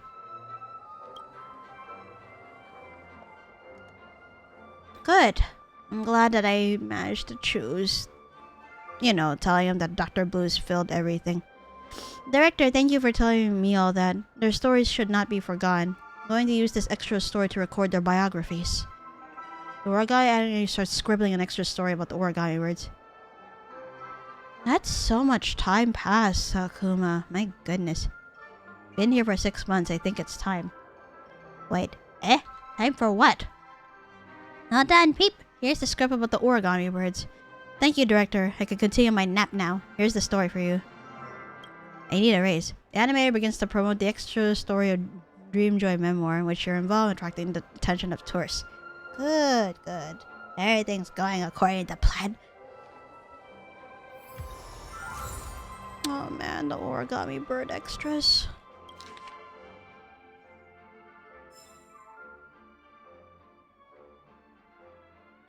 Wow, everyone's stories from the origami birds have been recorded.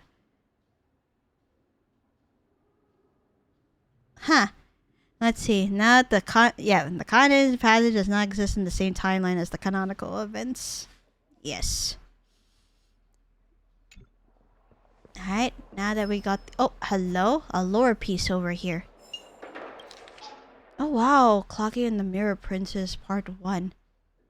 Nice. I wanted to hear about more of the Clocky origins. So that's nice. Wow. I need to do better. There's nothing... yeah. There's nothing wrong with that. If anything... yes. Everyone needs to grow. Myself included, of course. Now then, I have to edit the main film. Again?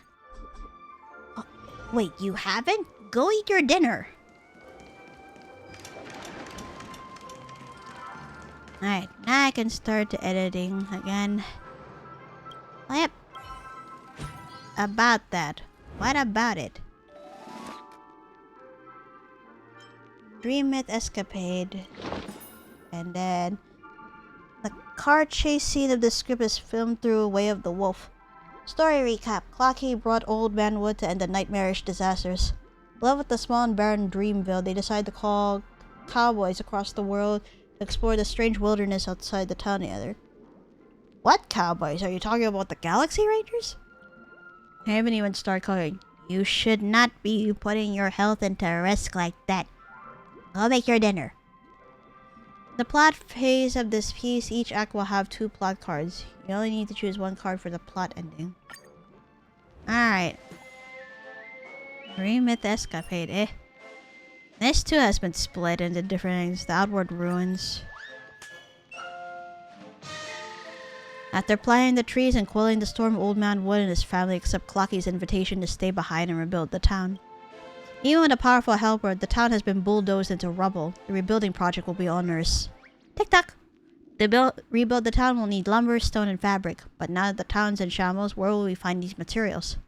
Winter is around the corner too. If we don't finish the rebuilding before the winter wind arrives, everyone will be cold and hungry.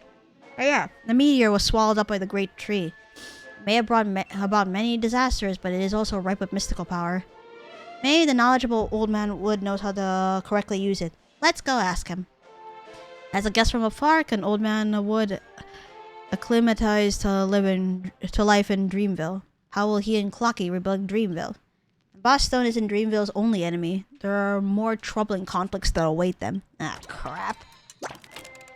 Old Man Wood and Professor Al begin to rebuild the town, yet with the persistent storm and lingering fog, the days of completion remain a distant prospect. Oh, so we're gonna have to feel all sorts of emotions this time. You know, not just focusing on the drama or the thrill. Looks like everything needs to be 25 each. Clocky locates Old Man Wood and reminds him not to overlook the shooting star in the great tree. Tick-tock, while it may not seem favorable, I trust in your ability to turn adversity into opportunity. Tick-tock, this is a drama that places greater emphasis on plot developments, which require a different editing approach. You need to assign dice to different story directions. Select the stories you'd like to see more of.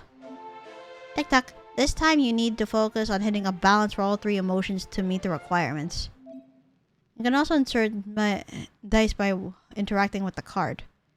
So let's see. Old Man Wood retrieves the shooting star that was once swallowed by the great tree and divides it into 12 fragments.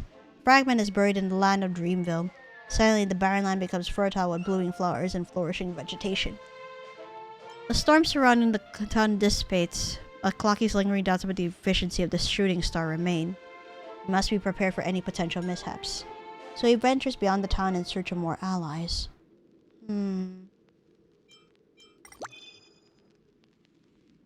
The ordeal in Dreamville disintegrates under the influence of the shooting star. Old Man Wood takes to safeguarding the meteor at home. It is not the tools that falter, but rather the hand that wields them. What if I do... Wait. What if I do that? Everyone outside knows Dreamville is a place of chaos and destitution. And Clocky's quest for allies remain fruitless.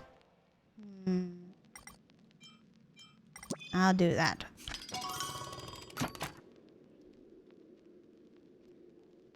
Let's see. After the shooting star was buried in the ground, many town residents began to yearn for the distant desert. It's as if a voice in the desert beckoning them to say their wishes. During the period when Clocky is away from the townsfolk have a dispute with Old Man Wood. What an annoying foreign tree. Why should we listen to an outsider? Let's see. Old Man Wood stops the townsfolk from going to the desert, telling them to stay calm. Staying calm is an attitude. Old Man Wood forgives the townsfolk for their transgressions and silently resumes his work. How is he such a graceful person? He makes me feel guilty. You guys are just dum-dums. That's why. Jesus.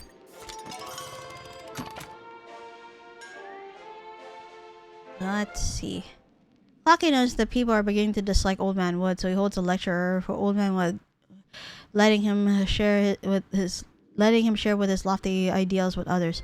This works especially for shopkeeper Leaf, who instantly becomes friends with Old Man Wood. Old Man Wood's selfishness moves some. A faction grows increasingly resentful of him. He may speak more than Brother Hano, but deciphering their messages proves equally hard. Oh dear. Clocky notices that people are beginning to dislike Old Man Wood, so he holds a grand banquet, allowing Old Man Wood to play with the townsfolk. This works especially well for shopkeeper Leaf, who instantly becomes friends. Although some people still dislike Old Man Wood, his kindness dispels the prejudice many hold towards him. I'm surprised that he likes to drink Soul Glad. He must be a good person. Need thrilling, gut frickin' dead. Seeing Old Man Wood mingling well with everyone, Grandpa Pine is disgusted. To drive away Old Man Wood, Grandpa Pine comes up with a bold conspiracy. Ooh, God. Grandpa Pine finds little Teddy and tells him about Clocky and Old Man Wood. These two despicable outworlders. After the banquet, Clocky encounters little Teddy, a former follower of Brother Hanu. He seems displeased. Clocky, you betrayed Brother Hanu. Little Teddy accuses Clocky of handing over Dreamville to an outsider, and this makes Clocky very upset. For some reason, the imprisoned banana assassin suddenly appears in town again. Someone gives him a terrifying mission to assassinate Clocky. While on the other hand, to assassinate shopkeeper Leaf. Banana assassin finds Clocky and brandishes his banana weapon, thrusting it swiftly towards Clocky. However, Clocky defeats him effortlessly.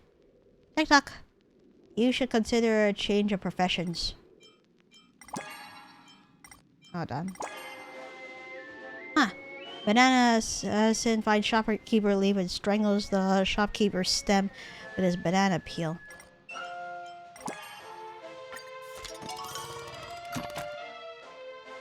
Finally. Banana assassin is captured on the spot, yet during the interrogation he maintains a strong professional ethic by insisting on eating himself.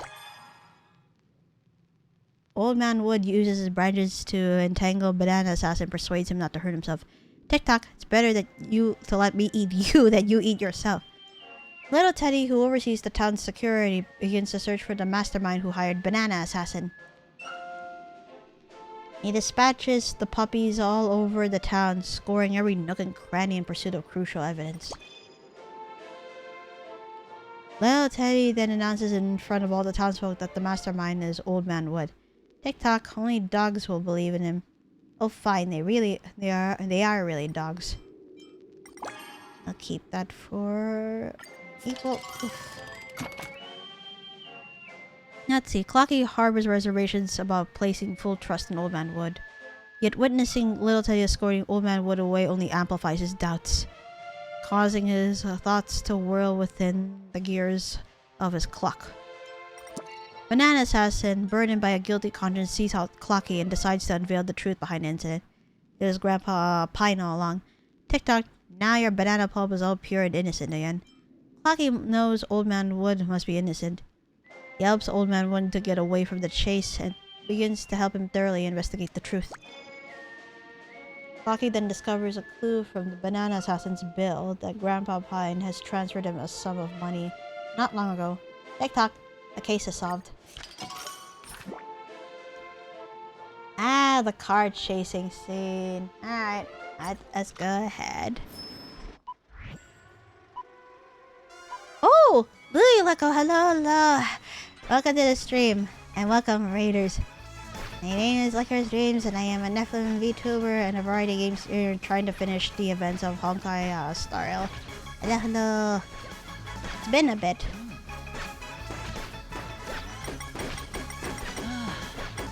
Alright. Done. I just focus on this first.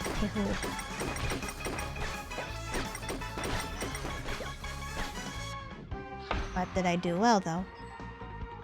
Okay, I did hit the goal over there. But yes, hello. And thank you, Cobbleland, for following. But yes, it's been a while since seeing you, Lily. How are you? Hold on, let me exit that and... Alright, let me do this. I have... Okay, dear mouse, please cooperate with me. I'll do this first. There we go. Okay, alright. No, because I was trying to shout you out and all that, but my mouse is not cooperating. Alright, let me see. What did you stream? Splatoon 3. Hi, I'm doing okay. Running extremely scuffy streams at the moment since my desktop PC is in the shop. Oh dear. Everything okay there? What happened to your PC? No! Okay. Go ahead and... Oh shoot. I did not reach a... Oh no. I did not... I did not reach the 4,000 score. Hopefully I can retry this again once I start, once I have the chance to edit again. Let's see. I tried to fix it and then I made it worse. It blue screens whenever I try to boot it.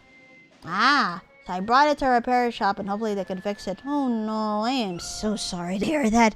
That sucks. When meeting the BSOD.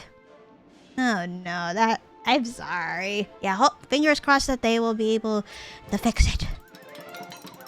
Can there be an anime film better than this? I was just watching this to kill time. Didn't expect to lose myself in this. My aunt asked me why I was watching this on my knees.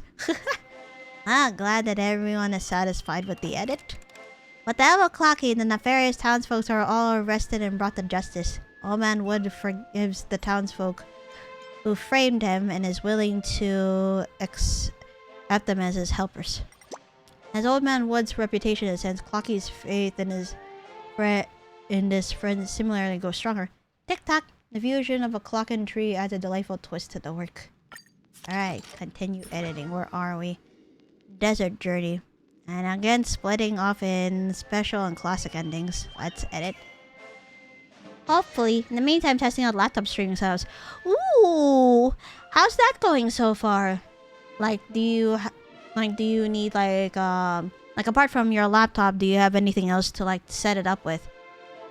As this has been in the back of my head for quite some time, but I wasn't sure how to go about it first.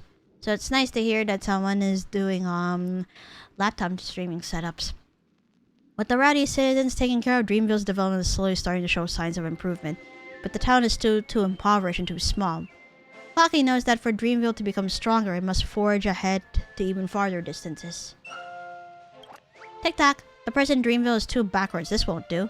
If we can explore the desert outside the town and mine the gems there, we might be able to improve our lives. My dear friend, if you wouldn't mind, please help me trailblaze Dreamville's uncharted territory. I got a more portable microphone and an external capture card. Oh, an external capture card. I will make note of this. As for portable mics, I actually do have some. My only concern then, because I have a 2D model and everything, how the heck am I gonna implement this in my laptop setup? That's what's kind of making me go, I need to do something about it. I haven't tried out the actual VTuber part of it yet though. So you haven't tested your VTuber model in the laptop setup. I see. Understandable. Staring at what is a vast expanse of desert sand, Clocky instead sees a land of opportunity flowing with honeyed fortune. Can't blame you for not trying it out though, because of course, using whatever program or VTuber models are in it can take up quite a bit of resources. In my case, my laptop is actually a gaming laptop, but I'm not sure how it's going to fare with my, this current body. It would be understandable if I switch back to going into PNG again, if that would be the case, but yeah. But this mysterious and dangerous desert will not be easily tamed by Clocky. He will be beset by many harrowing adventures and challenges next. Alright. After the fall of the old trader, Old Man Wood unites all forces to continue developing the town.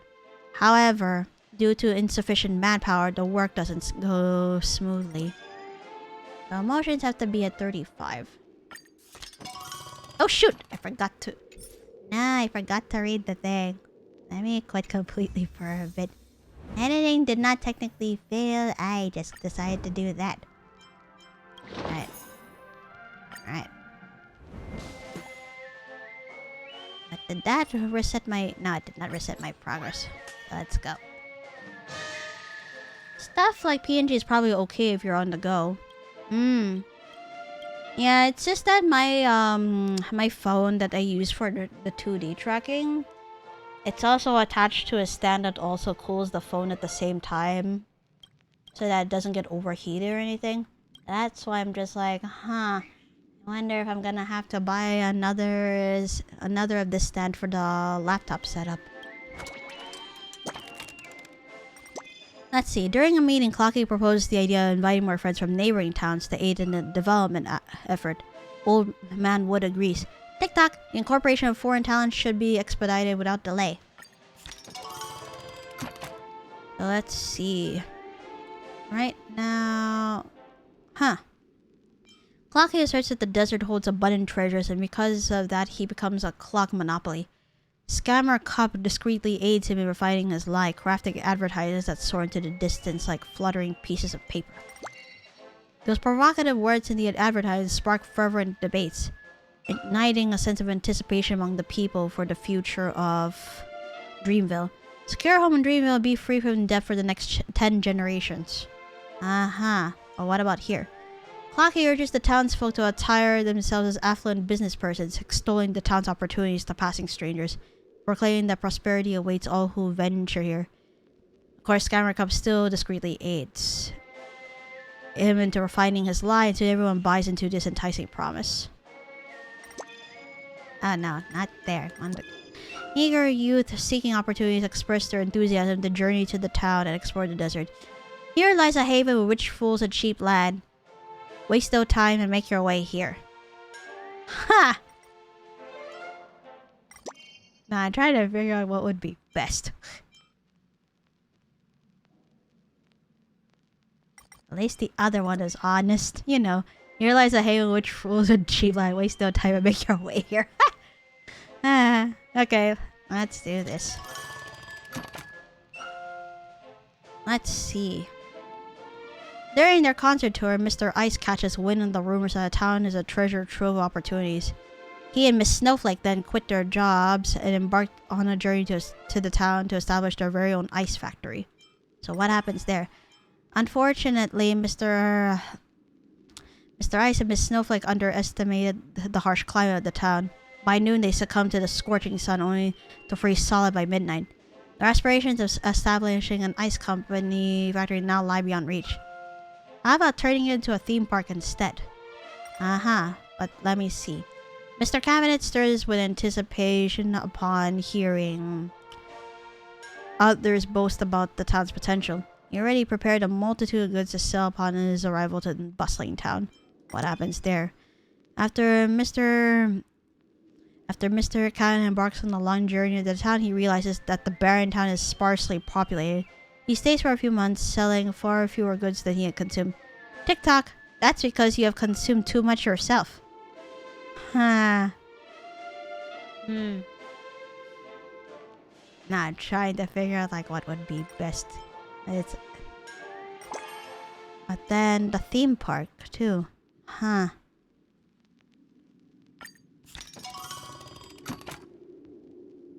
Shoot. Let me go ahead. Despite the failures experienced by many in the town, the allure of its deceptive promises continued to draw more people. Calling themselves cowboys, the newcomers arrived with a determination to conquer the unknown wasteland. This cocky reminiscence about his past journeys with his companions, his trailblazing spirit reignites once more. Clocky decides to temporarily withdraw from the tedious administrative work and devote himself to the adventure of trailblazing. Tick-tock, time to return to old business. Well, what about here? The population in town begins to grow. Old Man Wood settles in his grand mansion as he diligently listens to various reports remotely and approves each new regulation that emerges. Clocky recognizes his duty and steps forward to assist Old Man Wood governing in town. Soon, Clocky realizes that he's not suitable for this job. His sense of responsibility causes a lot of trouble for Old Man Wood. TikTok, it's never easy to run a town. Nah, I feel like you're better off trailblazing, so there you go.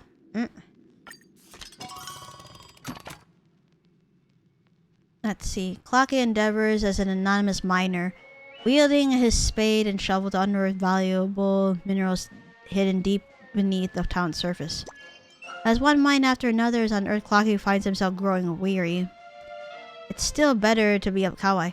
TikTok, at least I don't have to worry about reporting to work on time. What about here? Clocky decides to join the posse of cowboys, where he gallops across the golden sands and grasslands to chase ferocious beasts, dispel the fog, and finally construct his own home. Over time, the roaring beasts withdraw to the wilderness, while new settlements begin to emerge across the grasslands. TikTok, from now on, this place is known as the Clocky Plaza. Alright. We need more of thrill, though, so let's see. As the town develops slowly, the residents of the town increasingly sense that their living territory is being encroached upon, especially by the cowboys from neighboring towns who unscrupulously exploit their resources. So let's see what happens here. They lament that the cowboys are invading their personal space and all their belongings often vanish without a trace. Wait, why do you need my underwear for your trailblazing? Oh dear. Let's see. As the town develops, the once abandoned land is divided into individual private territories. The cowboys within the territory no longer heed the jurisdiction of Old Man Wood. So then, the cowboys often fight for the ownership of the territory, to the extent of going against Old Man Wood. I'm the one who uncovers the land. What does this have to do with a stinky old piece of wood like you?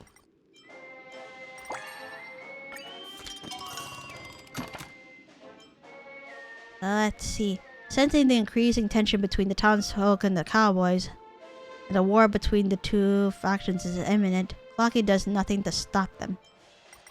What? In the struggles to uphold the residents' right to remain in the desert, tensions escalate as cowboys and townsfolk take the matter to the streets. TikTok, please stop.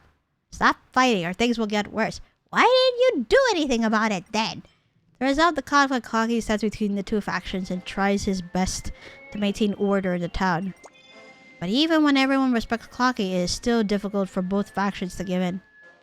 TikTok, please stop for my sake. Ouch! Don't hit me! What the...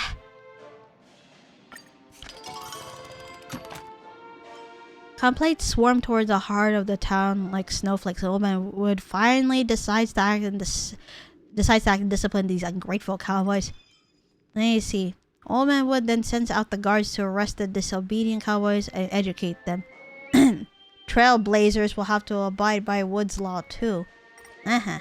Under the trailblazing of the courageous cowboys, Dreamville flourishes into a beautiful town.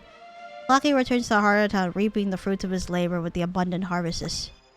However, when Clocky arrives back in town, the townsfolk express disgust with him and his cowboy friends. It's true that all you made a lot of money, but what's the point when the money doesn't benefit us? Yeah, let's not go there. I will pick with that. Shoot. I need to reach up to 5,000 points if I am about to, so... Alright.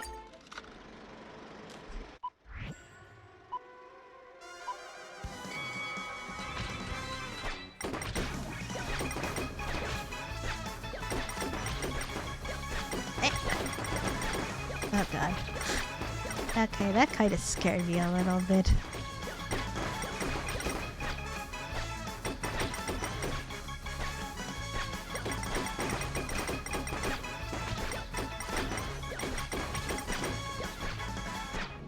Darn it. It did not hit at the 5,000 mark, but that's alright. There you go. If you don't watch Dream Joy Memoir, then you don't know Cinna. Let's see. I haven't got enough. I'll give a $5 for you to keep going. That means it was accepted. The trailblazing of the Nightmare Desert is coming to an end, but the cowboys are becoming harder to control. The occupied territories of the desert are clamoring to build their own town. Clocky suggests to Old Man Wood that they should devise a plan to reclaim their lands and unify Dreamville. TikTok! Not only did they empty our pockets, but they also seized our lands. They're too much. Classic ending time. For peace.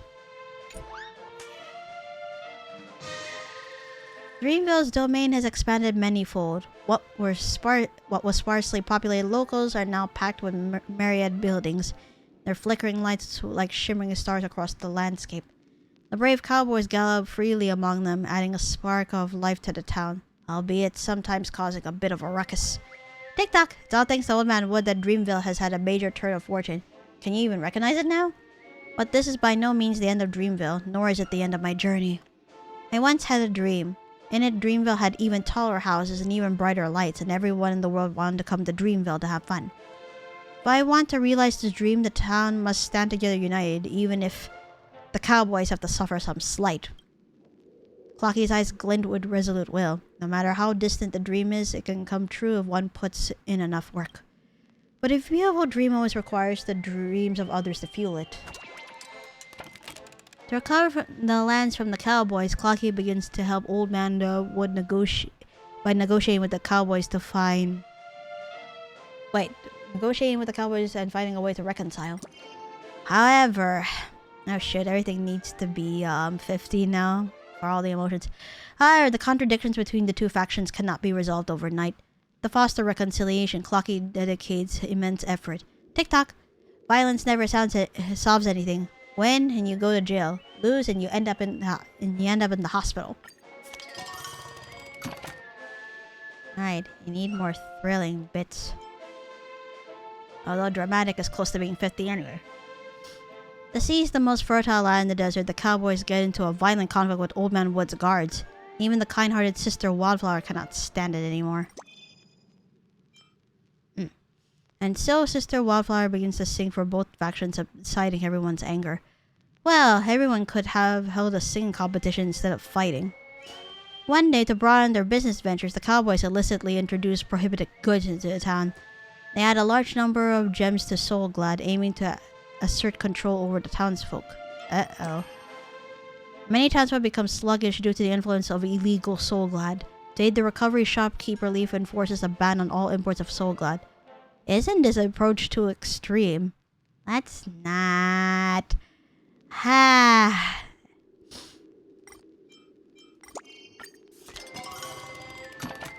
Clocky negotiates with the cowboy boss, hoping to mediate the dispute over the lands.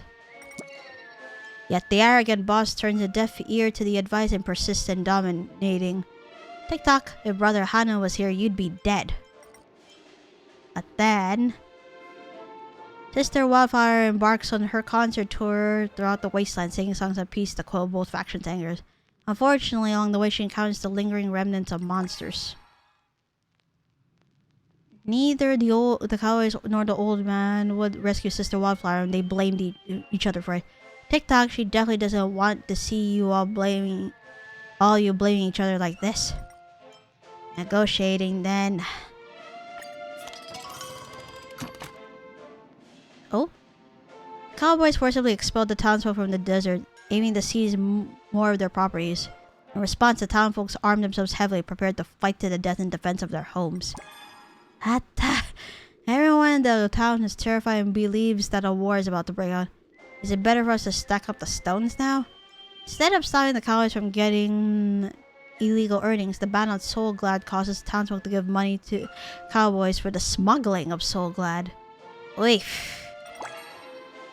Following Clocky's advice, Old Man Wood lifts the ban on Soulglad, allowing it to return as a symbol of Dreamland once more. What a rough journey it's been.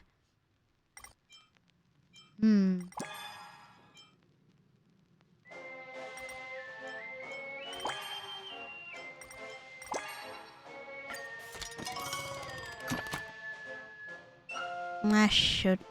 To counter old Man Wood, the cowboy boss plants explosives in his home. Unfortunately, Old Man Wood fails to detect anything amiss and unknowingly enters the house, which is on the brink of explosion. A deafening roar is heard. Old Man Wood's house collapses in an instant. Origami Birds and Professor Owl manage to rescue him, but his most majestic branch is tragically blown off in the explosion. Clocky wishes to alleviate the tension, so he chooses to venture to the cowboys' territory and hear their perspectives. He believes that given ample time, he can persuade the cowboys to give up violence. The cowboys ignore Clocky's persuasion and regard him as a subordinate of Old Man Wood. Tick-tock, my clock face isn't made of wood. Stop touching it. Well, if we're gonna go out with a bang, I guess. Ah, there you go. The wounded Old Man Wood apprehends the cowboys responsible for planting explosives. The townsfolk clamor for severe punishment for these unscrupulous villains, insisting they be thrown into the deep hole in the desert. And the other thing, Clocky discovers the culprits behind the explosion are his friends who have been venturing alongside him. They have learned about Old Man Wood's whereabouts from him. Seeing how badly wounded Old Man Wood is, Clocky feels remorseful. However, Old Man Wood isn't swayed by the anger of the townsfolk. He punishes these villains sensibly according to the rules he had set. How can I take their lives for 2 broken branches? But if we go to the other one, sensing his incapacity to make significant decisions in town, Clocky no longer wants to hold back Old Man Wood. Before leaving, he leaves a gift for Old Man Wood and quietly vanishes. Oh, darn it. The thrilling went up to 49 and I'm like, let me just do this. Despite Old Man's forgiveness, the cowboys will remain unmoved by his gesture. Instead, they intensify their next attack plan. Are you serious? Old Man Wood can no longer tolerate it. To ensure the welfare of the remaining townsfolk, he ventures into the desert alone, extending countless branches. Oh gosh, the old man turned out to be a powerful combatant. Well, what did you expect, really? Clocky no longer provides advice for the cowboys or the townsfolk with a sense of superiority. Nor does he interact with his friends who run the town. Lost and confused, he wanders alone in the desert. In the desert, Clocky crossed paths with numerous ordinary individuals who abhor conflict, and townsfolk who have developed an affection for the cowboys. He uses his connection to protect them and eagerly anticipates the peace of Dreamville. Well, if it brings up both things, I guess it should be alright. But still... There we go. Needed thrilling to be raised up. Old Man Wood initiates a confrontation with the cowboys, displaying a level of seriousness unseen by the townsfolk before. While the cowboys are losing ground, a significant number persist stubbornly against him. Old Man Wood shows no mercy. He extends his branches, ushering the townsfolk to the final battlefield. I will strive to preserve the unity of this town, whatever the cost may be. That should be under dramatic or thrilling, not comedic. But then we have thrilling and dramatic over here. Old Man Wood begins to disintegrate the cowboys from within. His acts of kindness and forgiveness sow discord among the cowboys, for they also yearn for the paradise Old Man Wood has promised. Old Man Wood inspires many cowboys to join his team as they charge toward the final battlefield with the townsfolk. When our towns unite, they'll become an incredible town. The people who love this film must have very good taste. The cowboys are apprehended and chased out of town by Old Man Wood, and for those who surrendered, Old Man Wood accepts them as new generations of townsfolk. Since then, the cowboys and townsfolk have united as one. While Dreamville reunites with new lands, Clocky has reappeared before Old Man Wood. He seeks to discuss the future of Dreamville with everyone. Alright. Pretty wound or pretty wound? Can't tell. After some rough and tumble, the cowboys choose the yield and Dreamville returns to its peace and quiet. But as he is walking along a quiet street, Clocky is struck by anxiety and concern. Tick-tock! Dreamville has become whole again. It's all peaceful now without any of that ruckus and wrangling. No more blood and conflict. But why? Why can't I shake off this uneasy feeling? Were those cowboys really the baddies? Tick-tock! Probably overthinking it. The Dreamville of the future will surely be even more beautiful and prosperous than it is now. My friend, you think so too, right? Tick-tock! Might as well toss our worries to the wind and help Dreamville become a truly joyous dream. On that day, Clocky enjoys a good night's sleep. As he roams his dreams, he glimpses magnificent skyscrapers and a scenic nightscape of streaming colors and bustling crowds. But looming above them all is an overcast sky, suffocating and smothering. Dreamville is thriving better than ever. What will it look like in the future? What exploits will Clucky achieve in this burgeoning town? Stay tuned to the Clucky commemorative film Dreamville Memoir Part 5, Dreamjoy Secrecy. Almost there! Now that fixing Acheron Adventuring's mess, Debrief gradually regains its former status. Ah, good. Look! The screen here's been fixed. The director's turning things around on by their lonesome. Astonishing. Wonder who the director is. It's not the legendary watchmaker, is it? Don't rush. I heard there's going to be a Dreamjoy memoir screening event. Maybe we'll be able to see things for ourselves then. Director, do you know that the cinemas across the universe are thronged by reviewers of Dreamjoy memoir? Our theme park is seeing more and more guests too. And to think y'all haven't paid me even before you taking on this task. It's been so many years. Since we lost contact with Mr. Watchmaker, we've never seen such a bustling scene.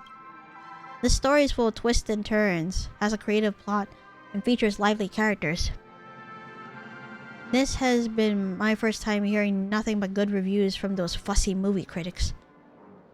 It's your talent that brought Clock Studios back to life. It's no big deal. You're being modest. Trust me. I don't mean this as flattery. What's next? Well, both critics and fans are looking forward to the release of the last film, Dreamjoy Secrecy. The screen should be fixed soon, just in time for the film premiere to be held at the theme park, but the film reel hasn't been fixed yet. The watchmaker didn't create the fifth film? Did he not create the fifth film? No, Mr. Watchmaker has completed the piece for quite some time already. But when we submitted the series for review, the Iris family only banned Dreamjoy Secrecy. Huh. First I've heard of it. They insisted that there were issues with the content and demanded an explanation from Mr. Watchmaker. It's a dirty move. I'm sure they're deliberately making things difficult for us knowing Mr. Watchmaker isn't around. Director, since you're an important guest of the family, do you mind stepping in to convince them to take it easy on this? Nope. I'll try. Thank you so much. The Iris family conducts the review at the Penacony Grand Theater. It'd be great if you could make a trip there. I'll be waiting for your good news. Psst! Lee! A Star Rail trailer just dropped. Oh no. Of who this time? Or rather, is it about Penacony? Or are we talking about like a character trailer? But hi PT, hello, welcome to the stream. How are you? I'll be waiting for your good news. Oh lord. Oh hell, we're going to the Grand Theater? Really? Okay. Ah. Wait, hold on. It's just me needing to stretch and all that. You wanna react later? I could. Cause I pretty much want to get like all the missions done and everything too. So there's also that. Like I am down to the fifth and final film of you know, what the Watchmaker had been working on. And yeah, I will need to set up accordingly if I'm gonna react later. So hold on, let me stretch. It's been quite a bit.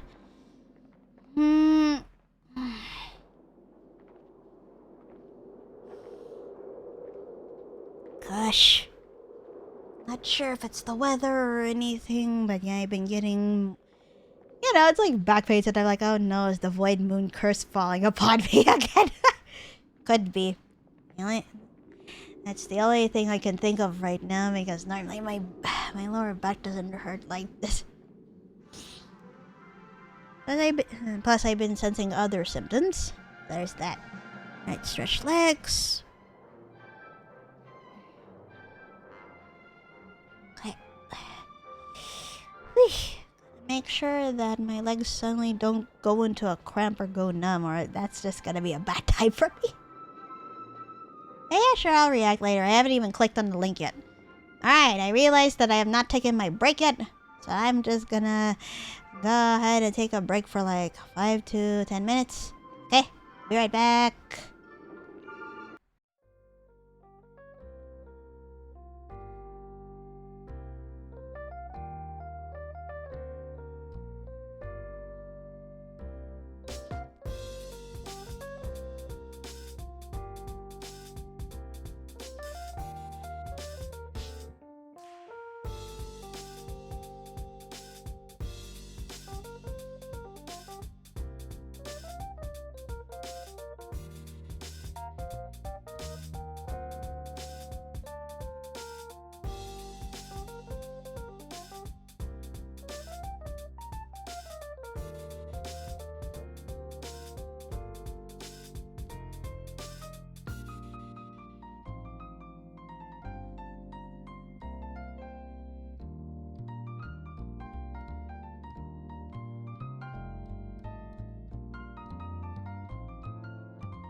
Okay, I am back, so let's go ahead and finish. Director, the Iris... Oh yeah, wait, shoot. I have to go to the Grand Theater to make contact with the Iris family. So they conduct movie reviews at the Pentaconian Grand Theater. The reels of abandoned movies are kept there. You're an important guest of the family. If you have time, I wonder whether you can ask the family for a favor return Dream Joy Secrecy film reel. Of course, provided that this doesn't interfere with your editing job. No? Let me go find them. Thanks a lot. Looking forward to hearing the good news. Alright. The Grand Theater, eh? It's been a bit. So they're located in this area then. Oh! We never unlocked that space anchor. Weird. Alright. Guess if we're going there, there might not be much of a problem, I think. That doesn't stop it from being annoying, though.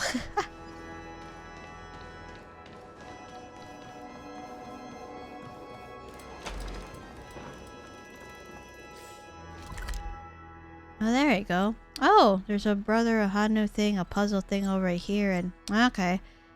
Probably wasn't able to enter this area before until I defeated Sunday. Could explain why it's more accessible now.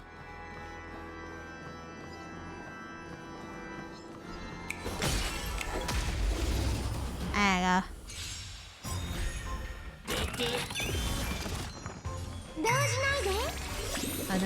かくれんぼしよっか。答え見つけてごらん。敵データ捕獲マーク起動。愉快な反撃の時間です。すべてが消え。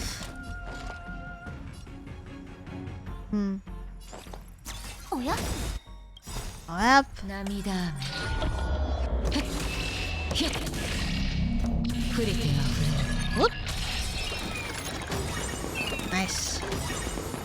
Energy regeneration. Oof. Ah, done. サイは投げられた。すべてを失うか、はたまた手に入れるか、買いだ。敵データ捕獲マーク起動。Yep. 愉快な反撃の時間です。ウィンドウを渡そう。 遊んであげるよ。敵ターゲットを確認。おや？Eck. 動じないで。出発の時間。かくれんぼし答え。見つけ。Nope. すべてが消える。Ugh, didn't get to use Acheron's ult, but that's fine too. 約束された勝利だ。 Oh, hello. Treasure chest. There you go. Okay, I have to go up the stairs.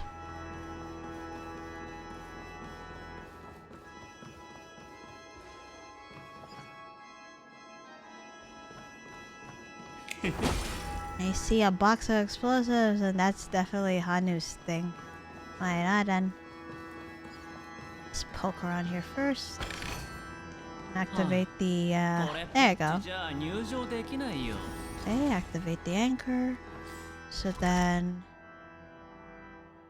Oh, the puzzle is within the same place as where I'm supposed to meet that, meet the Iris family.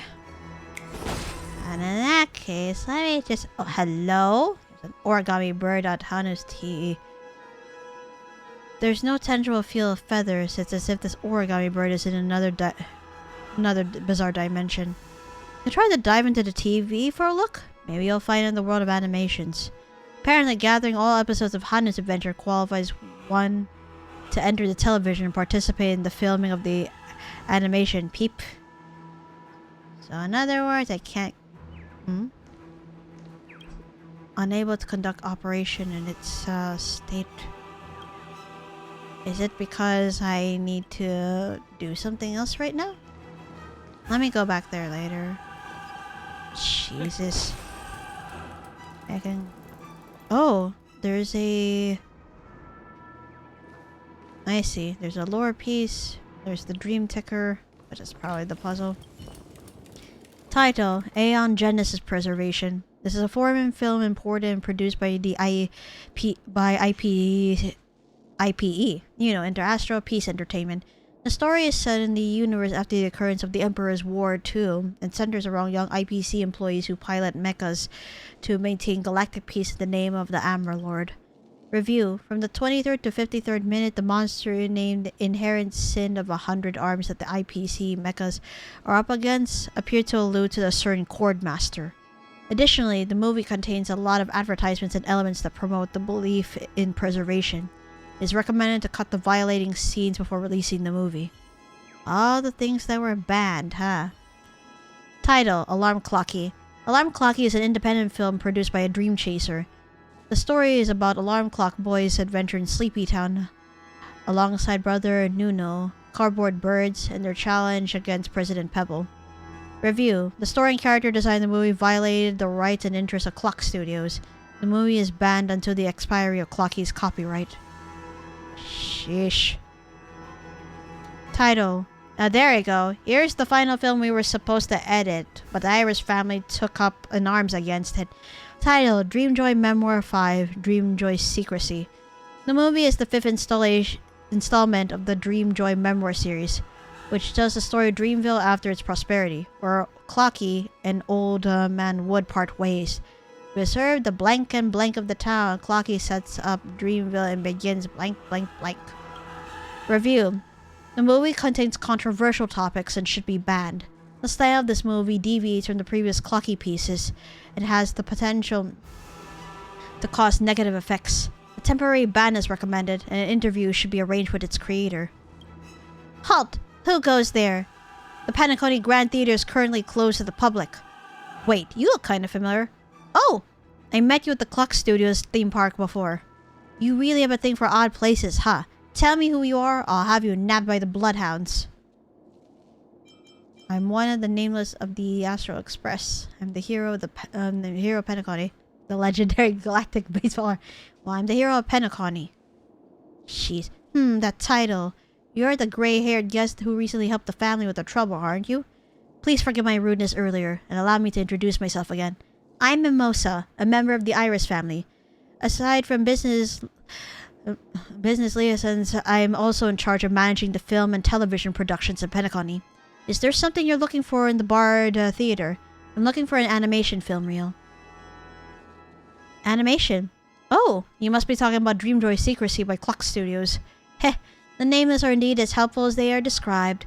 You helped with the production of the 4 films recently released by Clock Studios, didn't you? I'm very sorry, but I can't give you the reel of this film. What? Why? Oh, god damn it. Damn it, I was gonna say I'm the director of this film. Huh, that's quite a sad joke. I'm well aware of whom the Watchmaker is. The Clocky series has evolved to become something beyond a mere piece of the work by the Watchmaker. It embodies the spirit of Penacony, represents the image of a dream, joyful, pleasant, and harmonious. However, its creator keeps incorporating his own views and ideas into his works, especially in this film. There are simply too many references to elements in the real world that is ruining Clocky's image. Mimosa's brows furrow as she speaks as though those words are triggering a wound inside her. Do you know the Watchmaker personally, then? It's nothing. If you don't mind, I'd like to get back to my work. Please, just leave. Mimosa no longer pays attention to you. She stares at the film reels and cabinet, lost in thought.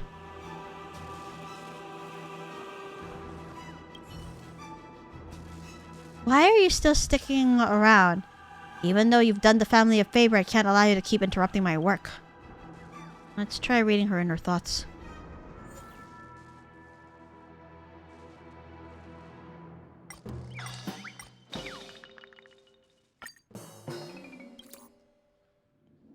Looking disheartened, Mimosa retrieves the film reel from the cabinet.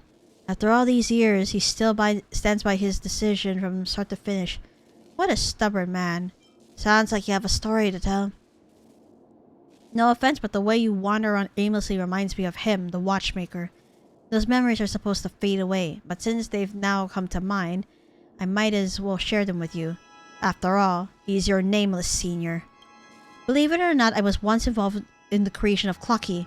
Unlike other employees of Clock Studios, I drew the sketches at a secret place together with the Watchmaker. Oh shit. He told me he wanted Clocky to be a work that brought joy and hope to people, but it was a lie. That guy had a habit of adding unreasonable plots into the animation, and didn't bother to explain how he came up about those ideas. Despite my confusion, I worked for him and poured my heart and soul into my work. Every time I proposed new ideas for the project, he vehemently objected them. He didn't want anyone to interfere with his creation. He's just a selfish tyrant. I decided to leave him because of that. I wanted to look for a purer form of art that could bring true happiness to Penacony, so I joined the Iris family. I still care a lot about Clocky. I suggested that the family acquire its copyright to protect it. If the content created by Clock Studios continues to violate the family standards, Clocky could end up much worse than its current predicament. Is the family really that unforgiving? Does the family hate Clocky? Not really. Maven, the family head, is actually a fan of Clocky. I heard she was the inspiration behind the Miss Note character. Oh! In Dreamjoy Secrecy, Clocky has a fallout with his companions, and the plot takes on a dark turn. For the viewers who believe the animation carries an underlying meaning, this kind of content might encourage unnecessary speculation and conjecture. The Harmony embraces diverse concepts, but not those that can lead to danger. The provocative nature of artistic works is far more formidable than you might imagine. Lady Maven once said artists are as dangerous as history fictionologists. Oh god, when hearing fictionologists, I cannot help but think about Gallagher now, since he's no longer here. Their creations aren't about truth. Instead, they are about stirring up emotions, and no one can predict the impact of emotions. The family isn't being unforgiving. As stated by the family head, the film could be unbanned, provided that the watchmaker come forward with an explanation. What kind of message is he trying to convey with Clocky? Is he trying to create confusion, or does he have some kind of hidden agenda? I know he's no longer around, and it's a shame. Since we can never understand what he really thinks, I can't let you have the film yet. Maybe there's still a chance to turn something around. Mimosa gazes at the film reel in her hands, looking lost in distant memories. You're right. That guy surely wouldn't abandon his work. I have to make a trip back to my homeland to search for the answer, and you are welcome to tag along. If you know the watchmaker well, you'll surely know what I'm referring to. It's a place we can only access by doing something impossible in the dreamscape.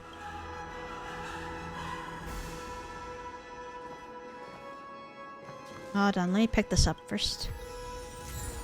Inferma Nostri Corporis. I'm assuming that's the name of this track in the Penacony Grand Theater. But hello. TikTok, I'm having a bad mood. Bomb TikTok. Or rather, bomb ticker. TikTok, you should be careful. I'm no ticker. I'm a time bomb. I'll explode the moment repairs complete and blow this whole dream to smithereens. Afraid now? You don't scare me. The only thing I want to do is go help.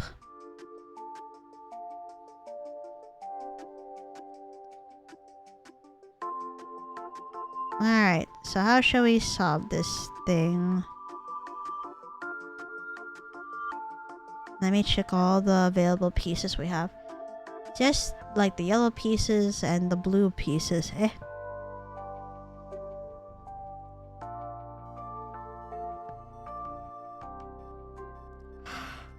But I'm gonna go stretch again, just a little bit. Kinda feeling a little bit of pain. Only a bit though. So let's see. Right arms. Besides, I have to tell myself to go stretch often. Otherwise, he'll just be... You know, he'll just impact my health down the road. So it's good to stretch as much as I can. Alrighty. Let's go ahead.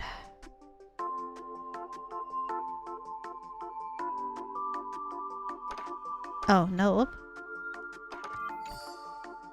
Okay.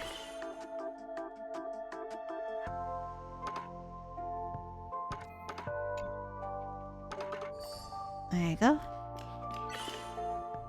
Eck. Alright, so then...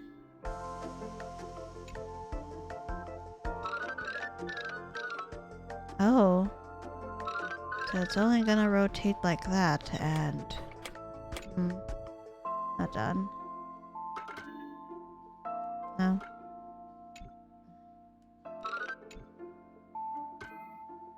Huh. Alright. Clearly, I probably need the mirror to,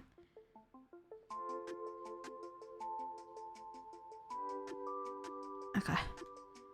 So...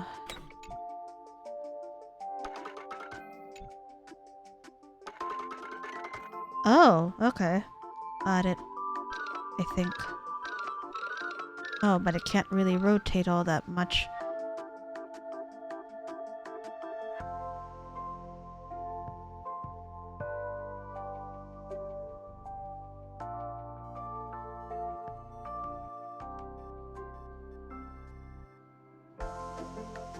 Okay. Let me see. Oops. No, I doubt it would be like that. There we go. Got it. Ah, shoot. Okay. The golden gear now. Okay, so it's a 4-part puzzle. Okay. Alright. Let's try this.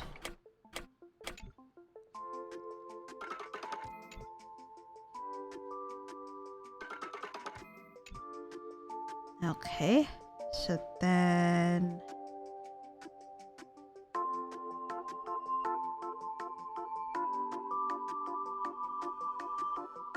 Since we can't move that blue piece, the yellow piece is our key.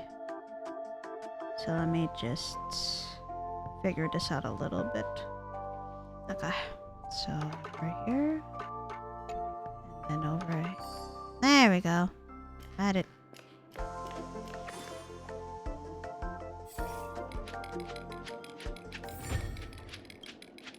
TikTok, I'm going to explode. Haha, of course I'm lying to you. I just wish someone would see me and help me out. Yeah, to be made of a threat like that, though. Wait. Pleased to meet you. You're much younger than I thought, but I shall leave the banter for later. I have come to explain the circumstances on the ground in simple terms. I'm sure that you, as one of those who are involved in the incident, are highly aware of the situation regarding the Order's remnants. The decision to have you assist in the search also took confidentiality issues into consideration. Sunday has indeed been caught. However, as the Dream Master had toiled for so many years, he must have nurtured more than one traitor. Can you even imagine this? The hounds have been searching for these traitors all these years, never finding a trace of their whereabouts, and they were hiding right in this grand theater, in the painting right behind me. That is why the spot underneath the lamp is always the darkest. You people were incompetent. A superb move, I'll remember it.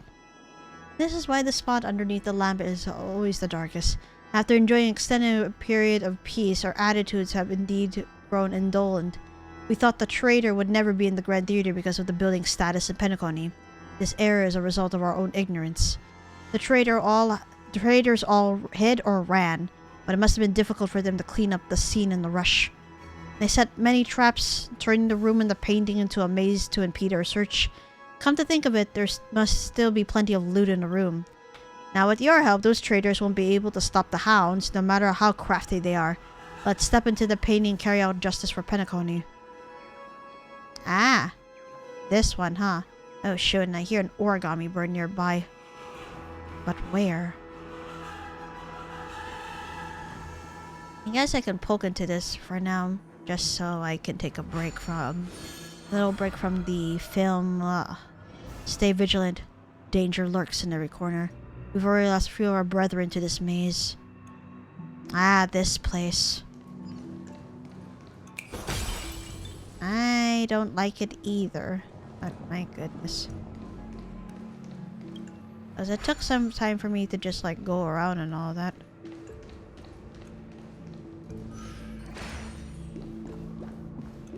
Ah, the disorientation begins once more. I don't like it either, but I can't help it.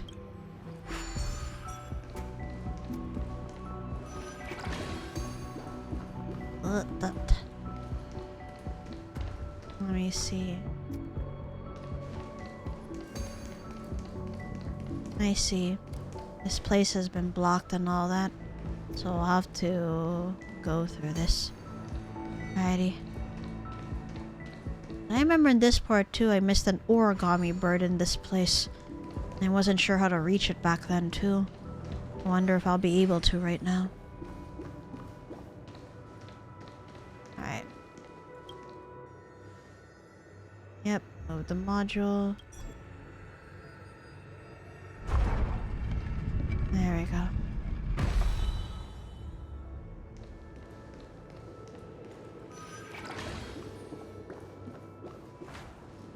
There we go.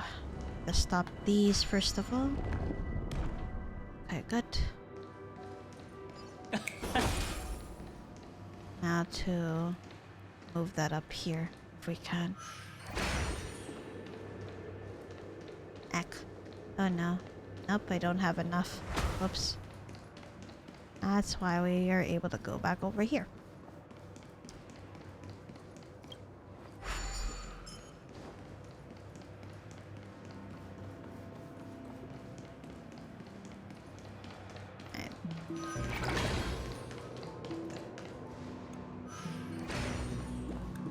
Oh gosh. Oh god. Okay, let's take this.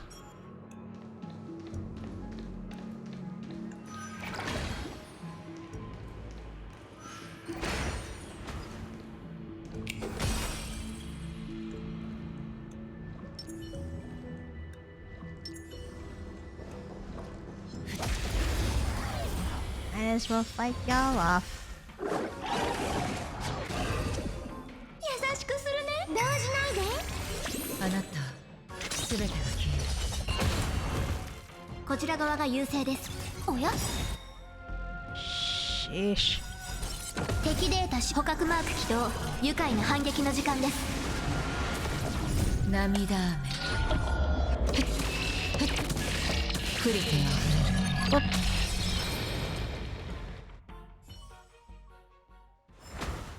また罪を背負ってしまった。Oh, that almost got me.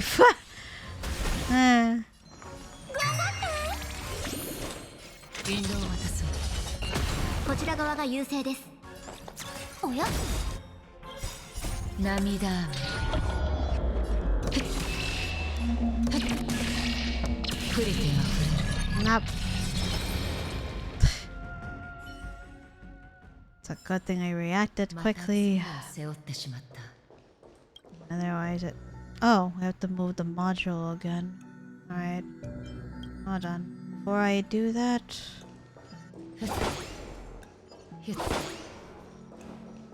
Wait a minute. Oh, here. Okay.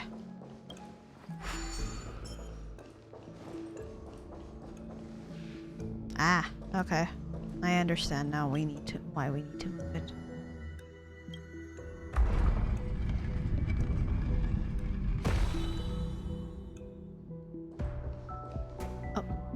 Oh, darn it. Why? Oh, up here. Okay. There's this other thing here too. But, alright. Let's not worry about that for now.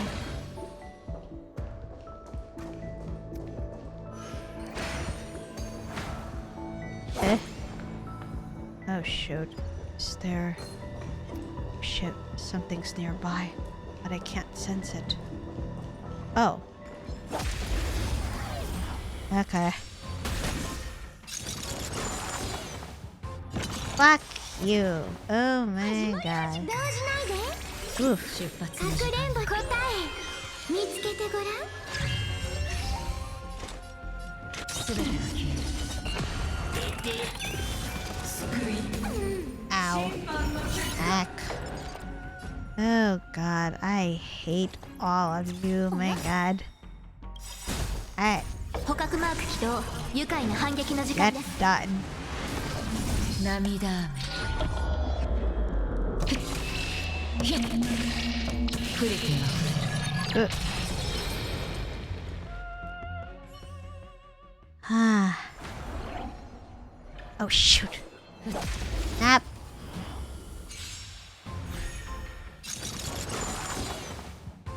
Oh hell.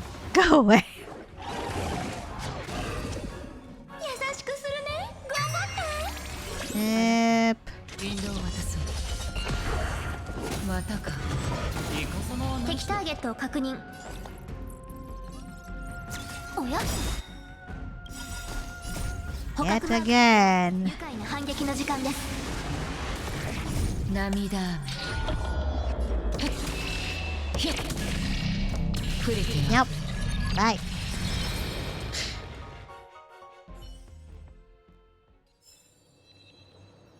Okay, there's the chest. There's...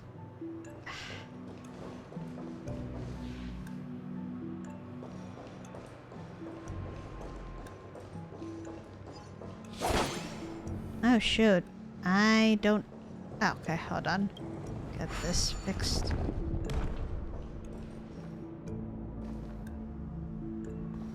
Oh shoot, I did not get the treasure chest over there. Huh. Was I meant to...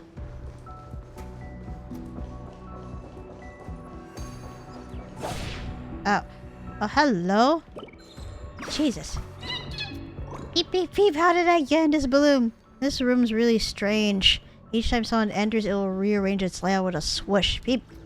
It's just minding my own business in the sky, then the surroundings suddenly started to spin around and around, and now here I am. Beep. So dizzy. Gotta fly out of here before it changes, otherwise I'm gonna lose my way again. Beep. Yeah, we should go back. Lady Vermilion might get worried, you know? 仲間と喜びを分かち合うことも忘れずにな。 And I still can't help but be bothered that I'm still missing shit. Like there's a treasure chest over there.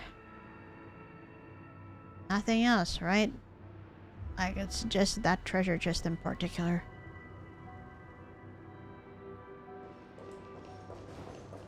Hopefully that was the origami bird that I could not reach before going to Sunday.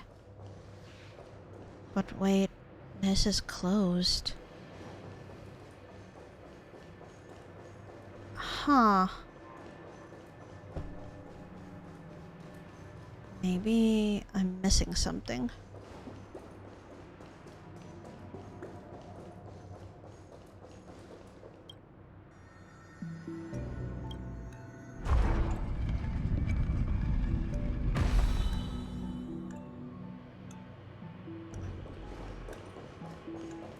Hold on. Let's grab that. Oh god. Ah, the absolute confusion I have sometimes. Let's see. Well, that's why I can't cross over.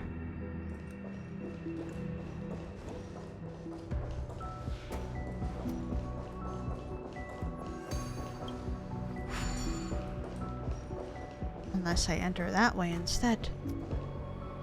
And I think that's where I'm supposed to go anyway. Alright.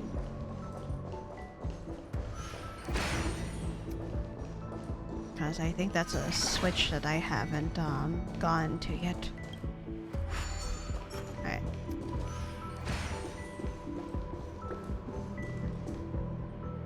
Shoot.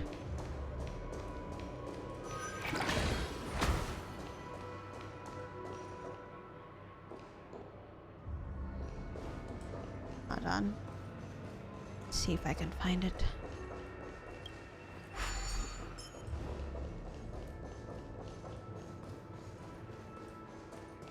There's that treasure chest that I haven't been able to get. Oh, hello. But no, that's for moving the dream module again. Oh, that's scary. This edge. Hold on. Let's move it, shall we? I believe I haven't been to this one before too, so let's go ahead.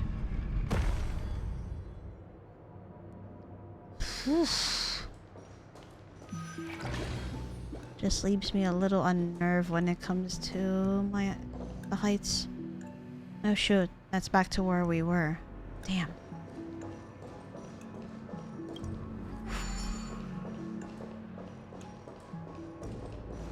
Actually, let me also take another way too, because it feels like there was more to this way.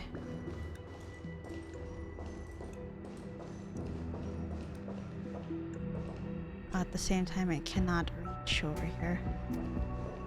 Oh. Hold on.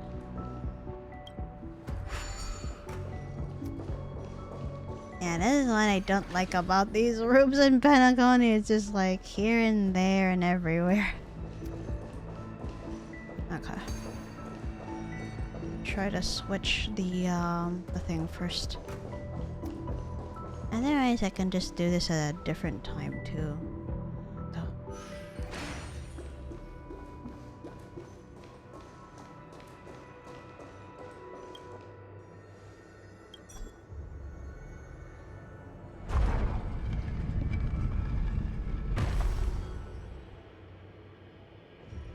I don't have a... Yep.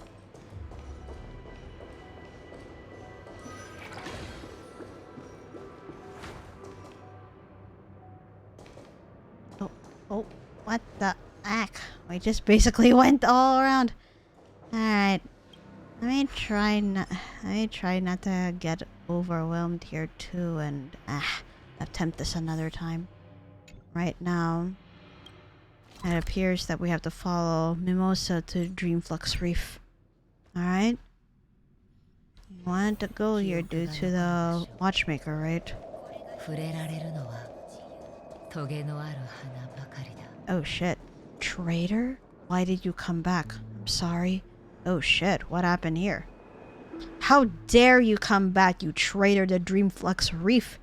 Get out of Dreamflux Reef and go back to your family. Wait, I'm Mimosa. I'm Watchmaker's... Can't believe you have the face to mention his name. Mr. Watchmaker raised you and yet you sided with his enemies. Mr. Watchmaker still thought about you in his twilight years. Don't you feel ashamed of yourself? I'm very sorry. Do you think an apology is enough? We must teach you Ingrid a lesson on the Watchmaker's behalf. Please don't resort to violence. My distinguished guests, who are you? You don't look like a local. Must be an underling of that traitor. Just beat the two of them up. Alright. And it's not gonna be me who needs. How stupid. こちら側が優勢です。おや？遊んであげるよ。優しくするね。頑張って。あなた、かくれんぼ答え運命の見つけてごらん。引導を渡す。涙雨。You leave me no choice.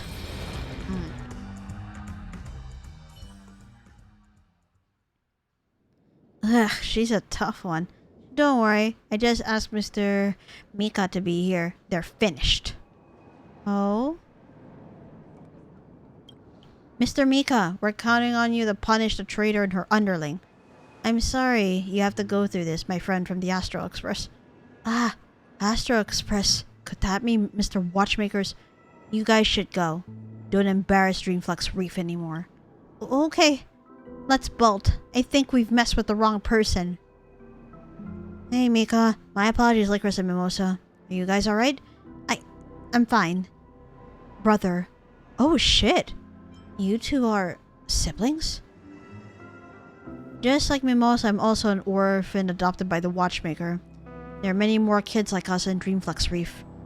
When we got older, I chose to stay here in Dreamflux Reef while Mimosa pursued the life she desired in Pentaconi. By the way, how did the two of you meet? Because of Dreamjoy Memoir. Yes, Pisces told me you were involved in the production of this film series. Did you run into any problems during the production? Mimosa used to work as the Watchmaker's animation assistant here before. She knows Clocky's story like the back of her hand. If it's a technical glitch, you can discuss it with her. No, this issue is more ideological than technical. I've watched the film Real's father left behind at Clockwork Studios, and I wonder why he included the story about Dreamflux Reef in the animation. Ah, now I understand why they forbid Dreamjoy's secrecy to be published. It was regarding Dreamflux Reef. If I can figure out why he did that, I can probably convince Lady Maven to lift the ban on the movie. After all she wants is an explanation. Maven is still capricious as ever. If the watchmaker could hear this, I suppose he would laugh at this old friend of his. Seems like you still can't let go of the past even after all this time. Come with me. He left you something. Oh? They are heading towards the graveyard. Let's follow them. Ah, you mean there, huh? Yes. Where Mikhail's body was. And of course, the rest of the Trailblazers like Tiernan and Rosalina. So over here then.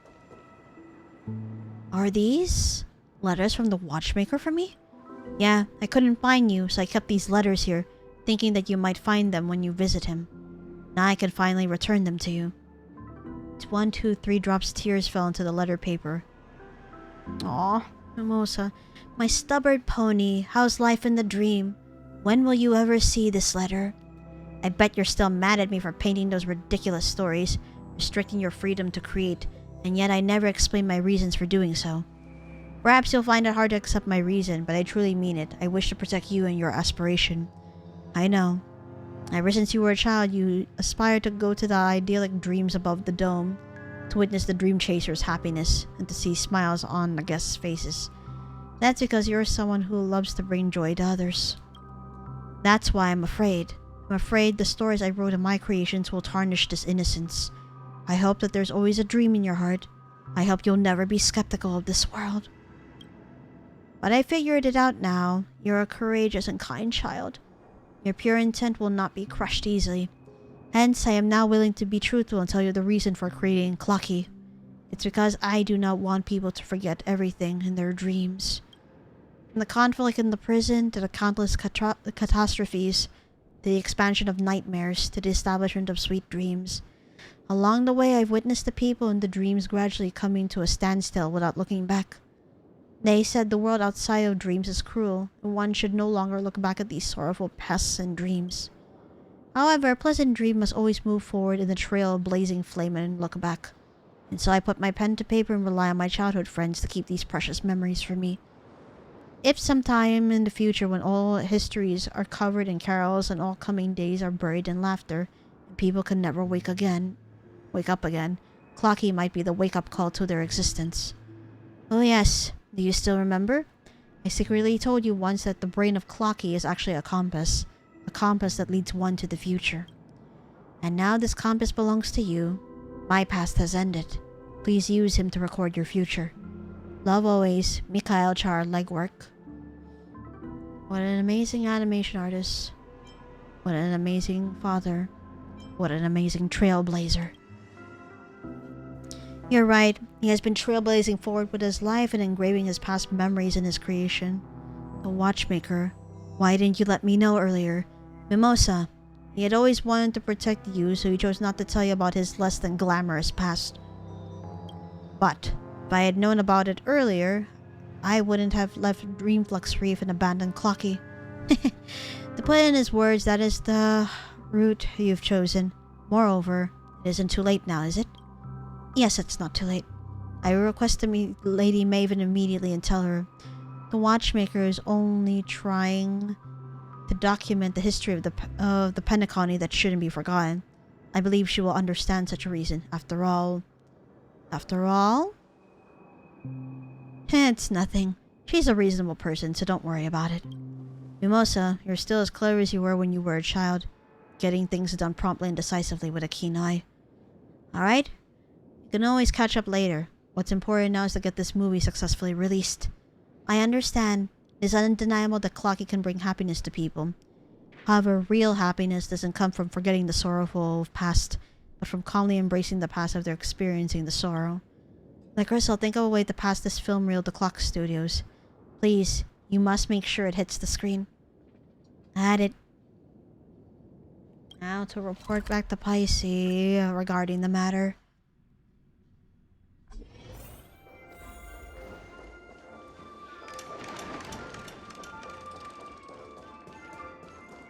Oh, Mimosa's here too. Why are you here again? Dreamjoy Memoir is now showing that the business of the Clock Studio is on the rise. There's no need for the family to be involved. Are you sure? Have you completed the final work? That is all because of the family's interference. To think you can use this method to threaten us. How shameless. That's not true. Here, you can have the film reel. Huh? You must be on a tight schedule now, isn't it? And stop wasting time. I'll also help with the animation later. What are you up to this time? I'm not going to fall into your trap. I'll wait for the director to get back. Oh, finally. Now you're gonna have to believe me that I'm the director of this film after all that. Director, you're back. What took you so long? I see. I was finding the reel. I went to negotiate with Mimosa. I went to the watchmaker's house. Which is true. Oh my goodness, is he doing okay? Let me explain. This is what happened. Mimosa briefly describes to Pisces what she has just experienced. I see. There are so many stories behind Clocky. Mr. Watchmaker, you're a great man. If that's the case, whether it's out of respect for the audience or to carry on the spirit of Mr. Watchmaker, Clock Studios promises to do its best and complete his last film of Dreamjoy Memoir. Director Lycoris and consultant Mimosa from the Iris family. I'm counting on you two for the remaining work. My distinguished guests, let's finish up the Watchmaker's last work together. Are you ready? Begin the final details. But first off, that. Secondly, the extra stories. Oh, Hamster Ball Knight's extras. And then Boss Stones will probably be unlocked too. Alright. Let's go ahead with Hamster Ball Knight first. Oh shit. There are new endings and all that, huh? Wait. Are we too far? Oh god, we are too far. And also, I'm gonna check what the... Let me see. I keep changing things. I'm sorry. Missions. Clock style ending. Mimosa returned the Dreamjoy Secrecy film. Go and wrap up finishing this last film.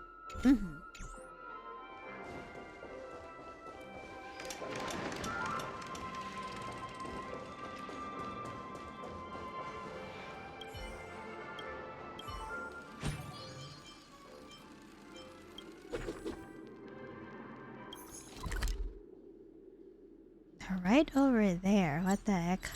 Alright.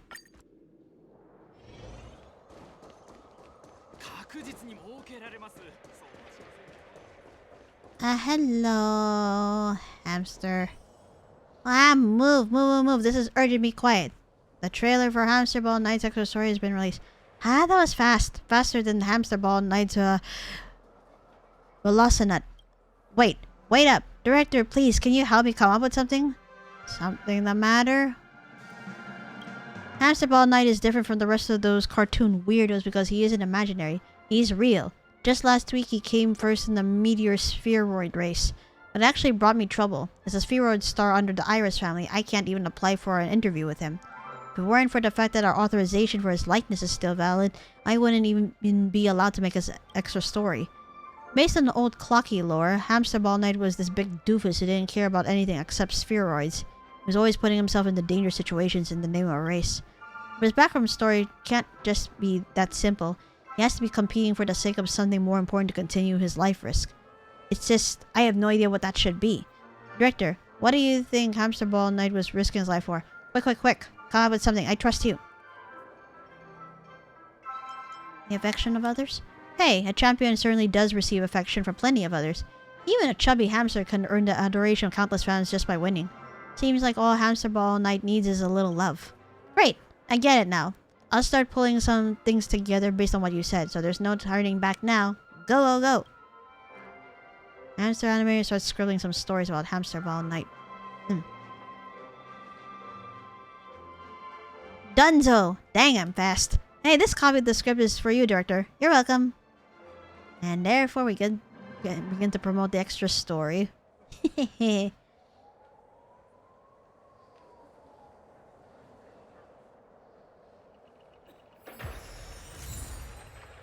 And of course, we got the extras in here too. I am so glad. Now then, to continue on with the final work.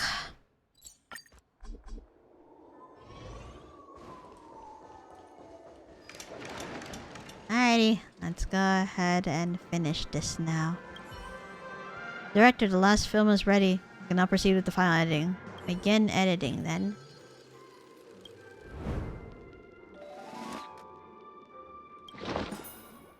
Lucky scene of this script is filmed through dreamy slots. Story recap. Tall buildings rose within Dreamville and everything was gradually moving towards prosperity. Clocky also immersed himself in the hustle and bustle, but beneath the bright lights and revelry, shadows were also growing. In the plot phase of this piece, there will be plot cards that require the continuous investment of time dice to gain plot buffs. Got it. Dream Joy Yield. And 2 endings as well for this one. Through the efforts of Clocky and Old Man Wood, Dreamville becomes even more prosperous, and a destination that tourists from all over the world wish to visit. Magnificent skyscrapers, a scenic nightscape of streaming colors and bustling crowds. Images in Clocky's dream appear before his eyes. Tick-tock! The Dreamville today is a stark contrast to its past state. Who would know this used to be a barren desert? But, with the rising numbers of incoming tourists, they're running out of places to stay. We've resorted to building houses without any sound infrastructural plan. This won't do. Tick-tock! I think we need a hotel. A giant one that can house all the townsfolk and guests. Besides the hotel, we also need to build an amusement park with a garden that's got all sorts of plants and flowers and a mall where you can buy anything you want. Tick-tock! Just the mere thought of all this gets my gears all hyped up.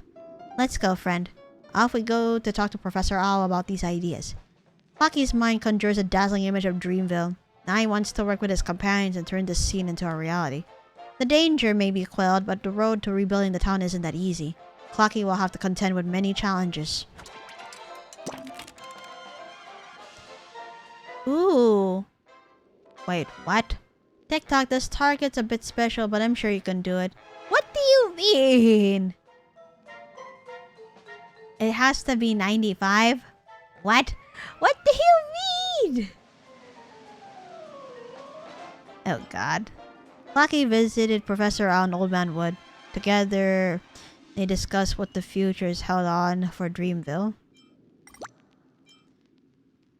Ah, there you go. They reached a consensus over their first goal, to build a beautiful hotel in Dreamville. Tick-tock, it must have more floors than there are seconds on the clock. Let's see, Professor Owl enlisted the help of Lady Vermilion, the most beautiful origami bird, to build the town hotel. Oh yeah, Joey/Lady Vermilion did build the Reverie Hotel. However, she demanded an exorbitant pay from Clocky for her service. Lady Vermilion only accepted the commission reluctantly when Clocky had Old Man Wood offer her plenty of fruits. Peep, your offer isn't sincere at all. How disappointing. Ah.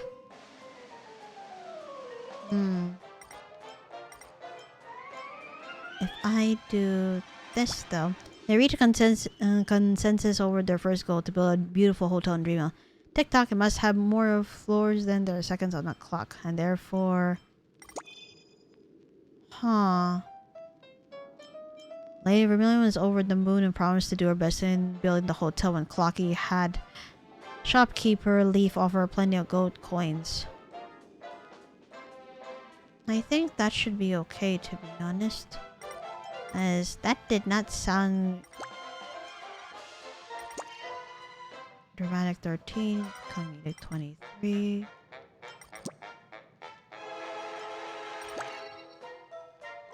Dramatic 11 and comedic 23, and overall needs to sum up, let's see, 51, because audience emotion needs to be 95, so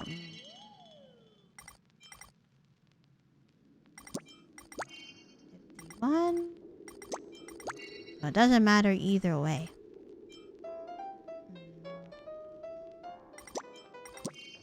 Oh no, this one's 49. Huh.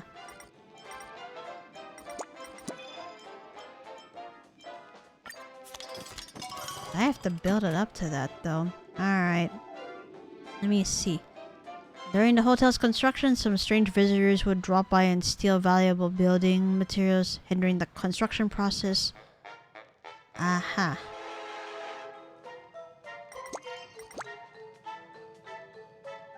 Old man would decide to curb the theft with an iron fist.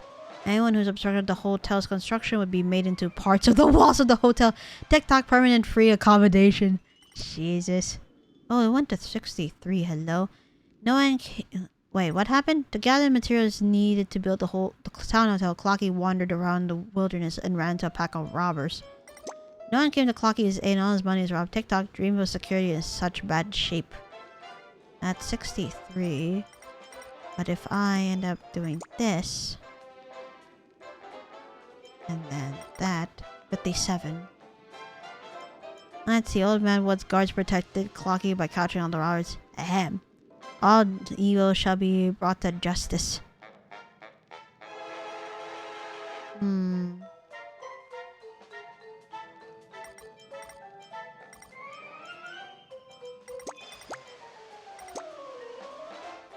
Yes, it must be best for me to do this. Because I have up until... oh, Jesus. Okay, hold on.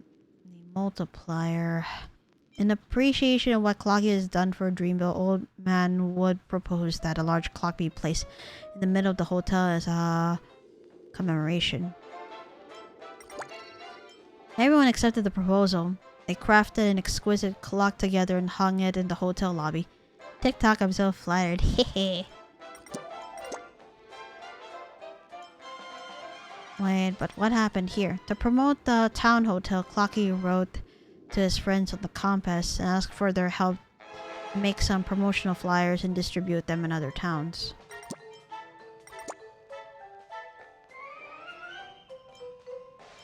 Clocky's letter did not reach the compass. The crew was busy navigating the rough seas, and all the letters were swept away by the waves. TikTok, is there no signal in the ocean? Let's see.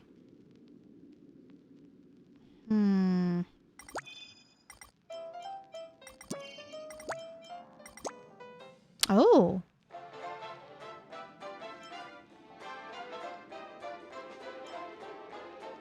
Okay, that's better at least. But no, I think I should be playing around with other things too. This is not gonna be easy. Although the town hotel has opened successfully, there weren't enough tourists in Dreamville for all the guests. All there was to see were countless skyscrapers.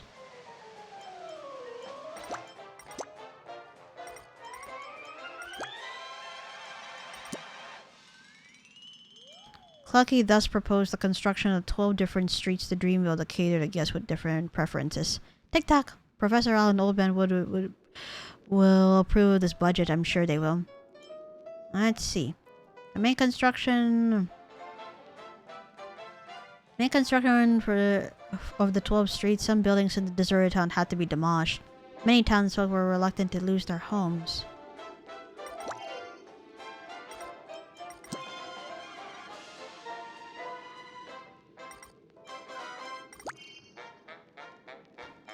Old Man Wood promised those who had to relocate would get a 2-bedroom apartment suite for free on the Golden Street, the busiest street in town. You might not think this is a good deal now, but I'm sure you'll regret it in the future if you turn it down. As the construction on the 12 streets were completed, Old Man Wood was pleased with the result. He could tell Dreamville had a promising future. Fuck, I came up short. Damn it. Midnight Street, Dawn Dew Street, the Gilded Street. Showcase these streets with fascinating stories with the camera.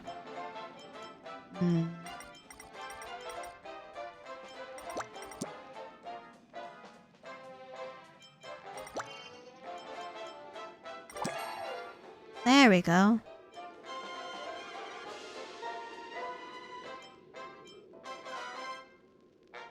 Oh man, let me see here. Okay, good. Alright, looks like I've managed to get that down. Ah! After making some big bucks, Clocky wanted to invest in the sector of Dreamville's economy in a bid to be as rich as shopkeeper Leaf. Oh shit, are we gonna be doing slot missions? Oh dear. What should I... Humongous prize, eh? I got the super big prize though. Items obtained. Darn it. Wish I got the humongous prize instead, but it's all a stroke of luck from this point too.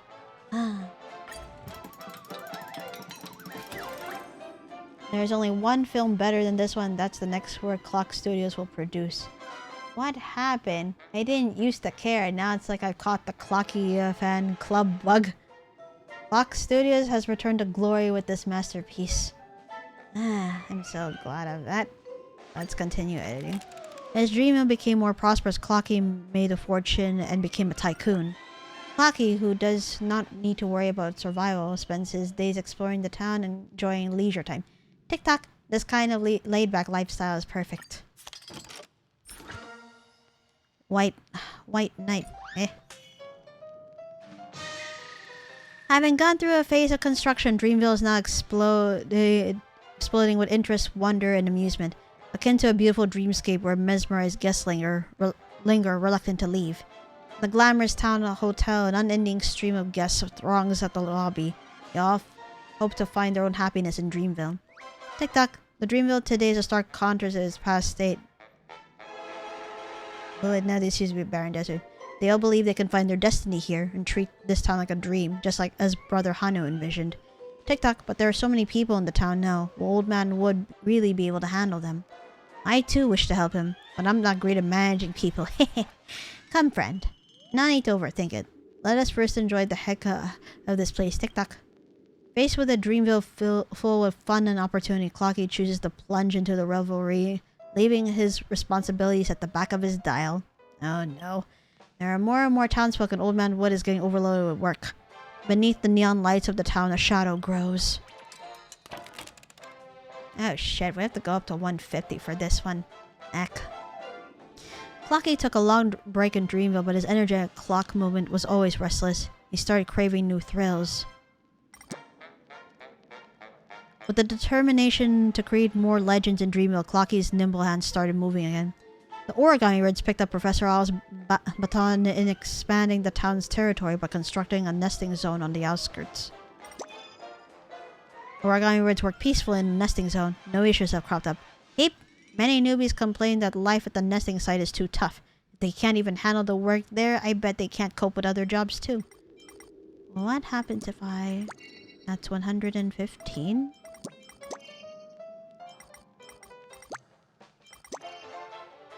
Alright, let's go with that. More and more tourists flock to the town and form the majority of the population of Dreamville. Unwilling to live by the rules set by the old townsfolk like Old Man Wood, they demand to get involved in the town management every day. Let's see. Maintain peace in Dreamville. Old Man Wood stood his ground and rejected the request. The newcomers left disgruntled and started wreaking havoc on the streets. Everything they are enjoying now is brought about by their so-called enemies.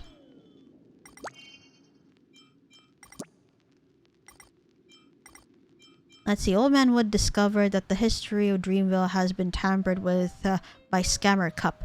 Many proper stories were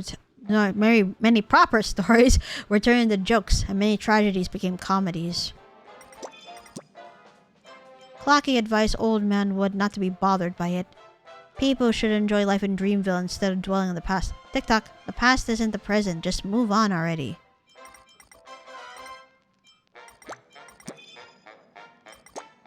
Ah, okay. So I picked the right thing.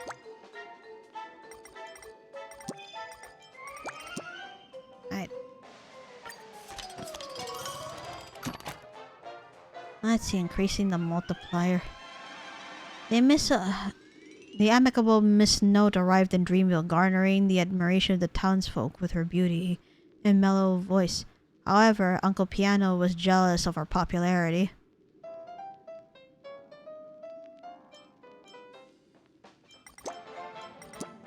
Uncle Piano only allowed Miss Note to sing along piano songs, but even so, the charisma of her voice wasn't affected by the simple tune. Miss Note, please bring me home. I can be your servant. Seeing Dreamville developing into a wealthy and bustling place, Bosstone surprisingly extended an olive branch to Dreamville. Surprisingly, Old Man Wood accepted Bosstone's offer to make peace for the time being. Dreamville became even busier after breaking free from Bosstone's control. One can never have too many friends and too few enemies. Which is also fair.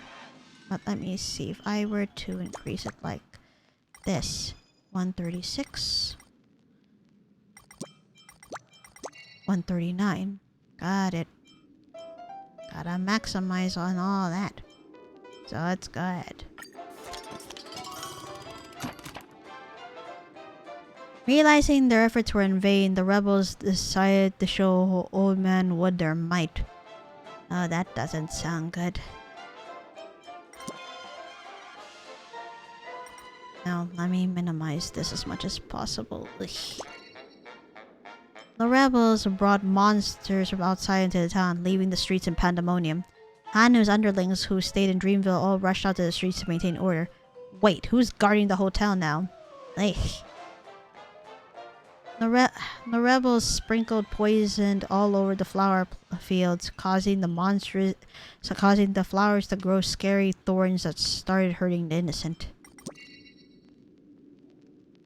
Miss Note put herself before the townsfolk. She tried awakening the unruly flowers, but the thorns hurt her sparkling eyes.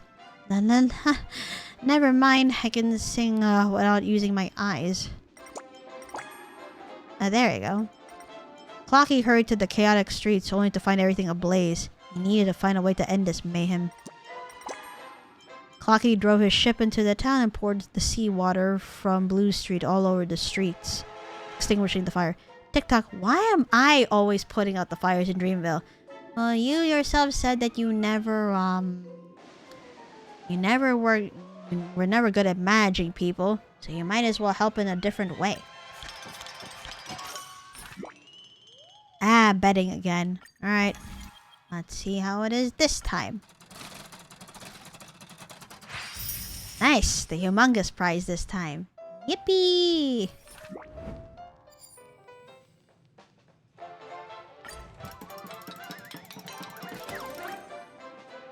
Are you sure this wasn't adapted from a true story?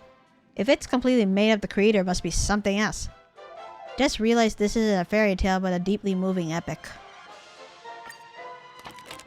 As people in Dreamville indulged in a lavish lifestyle, they grew drowsy under the shade of the tree canopy. Meanwhile, Old Man Wood's branches continued to spread, wrapping around everyone's hearts. Finding the situation in Dreamville worrisome, Clocky pledged to bring everyone back to their senses. TikTok, everyone's clock has stopped hurrying. Hurry up and wind them up. Waking hours. Old Man Wood's tendrils have the entire Dreamville in a stranglehold. No resident will be able to oppose his ideas. But the townsfolk seem not to care for Old Man Wood's ambition. They're only concerned with the fortune and happiness that Dreamville brings. But Clocky doesn't think so. We will never allow Dreamville to fall into such decadence. TikTok, Old Man Wood has changed. He doesn't care about Dreamville's future at all. We had a pact in the past for Dreamville to be filled with the laughter from our hearts. But now, everyone is just smiling like vapid fools in their dreams. TikTok, I must rouse Old Man Wood and the townsfolk from their follies, even if the entire town turns on me. Let's go, friend. We cannot allow Old Man Wood's wanton ways to continue. Clocky leaves the flourishing dreamland and returns to his ruined former home. He believes himself to be lucid, that one day he will bring this clarity to everyone in this town as well. One day. Oh, man. So now we have to... Wow, 250 for the... Are you serious? Let's see. Dreamville began its downfall. Refusing to accept that kind of future, Clocky needed to wake everyone up.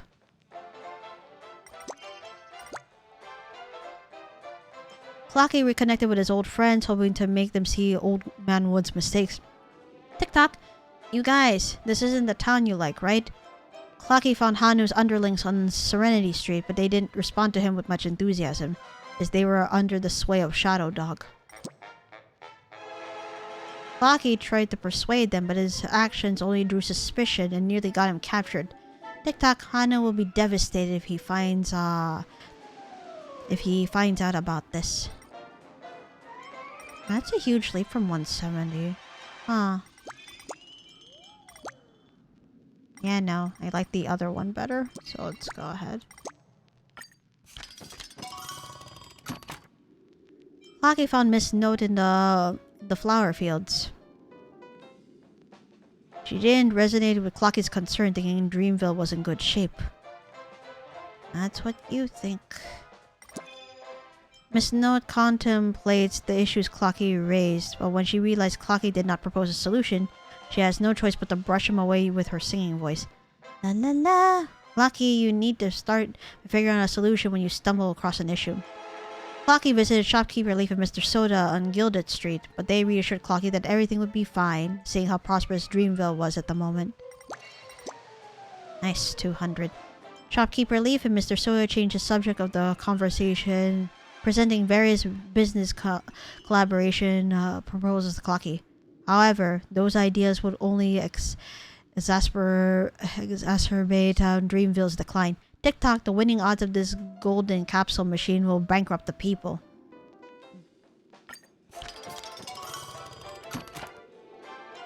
Okay, all these need to be greater than 4, or 4 or greater, rather.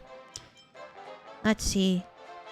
Clocky made his way to the Dondu hut, only to have a chat with Old Man Wood. He was undecided whether he should enter through the front door or just sneak in. Clocky snuck in quietly and found Old Man Wood resting. Old Man Wood did not respond to Clocky's confrontation. Instead, he had his men see him out. You are so ignorant, Clocky. Clocky returned to the abandoned old site of Dreamville, where the people were living a tough yet liberated life, impervious to the madness in town. Ah, this is Dreamflux Reef they're talking about. Whereas Dreamville, of course, being Penacony. Yes.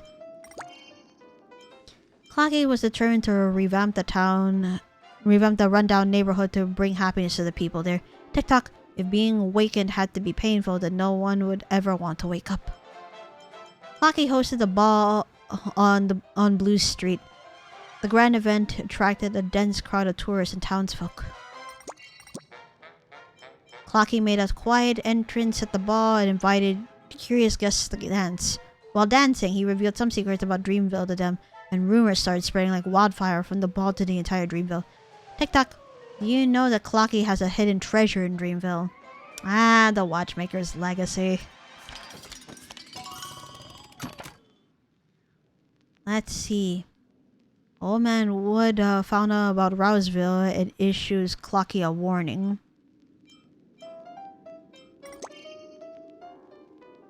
Clocky ignored the warning and is bent on waking up Old Man Wood. Tick-tock, I'm your alarm clock. Clocky kicked off renovations of his old residence. Dr. Blues, one of the origami birds, joined Clocky and started to revamp the entire neighborhood. That's up to 240. Clocky named the place Rouseville, hoping more and more people would wake up and come here. Tick-tock, this is how Dreamville used to look like in the beginning. Did you all forget about it? Wonder what happens if I switch around the numbers. Let me see. Well, Clocky was intimidated by Old Man Wood's warning, so he tones down his action slightly. Tick-tock, it's time to lie low for a bit. 236. Okay, I'll switch it the other way. Oh gosh. Alright. Oh god, let's see.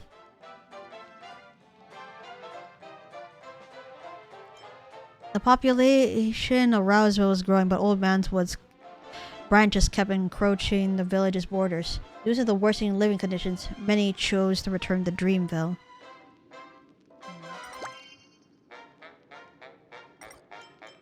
Yeah, it would be bad if I use it, so I'm gonna use the lowest numbers. Clocky used his savings to help fund everyone to reconstruct Roswell. Tick-tock, but those who have left won't come back. So now for the increased multiplier.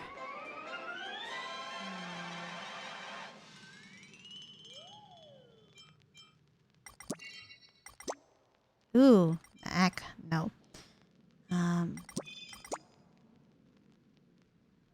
As much as Clocky wanted to stop Old Man Wood's branches from growing, Old Man Wood has already grown to an immovable tree. Tick-tock, I missed the best opportunity even though I'm a clock myself. Many of the townsfolk have lost the gears in their hearts, idling their time away in Dreamville. It seems to be part of Old Man Wood's plan. There we go. Got it. Clocky helped those who lost their parts to rediscover themselves with the gears he collected in the past. Tick-tock, and this is clockwork. There we go. And more betting to do. Alright. Among Us prize again. Sweet. Okay.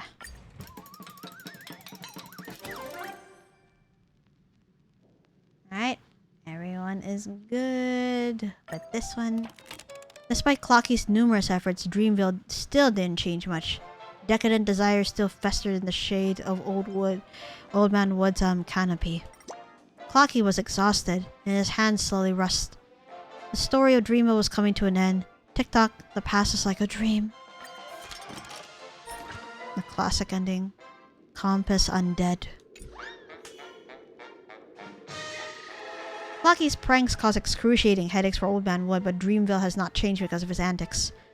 Old Man Wood's seedlings littered the fields, his tendrils wrapped around numerous corrupted hearts, the townfolk drifting in and out between dream and reality and sunken in luxuriant extravagance.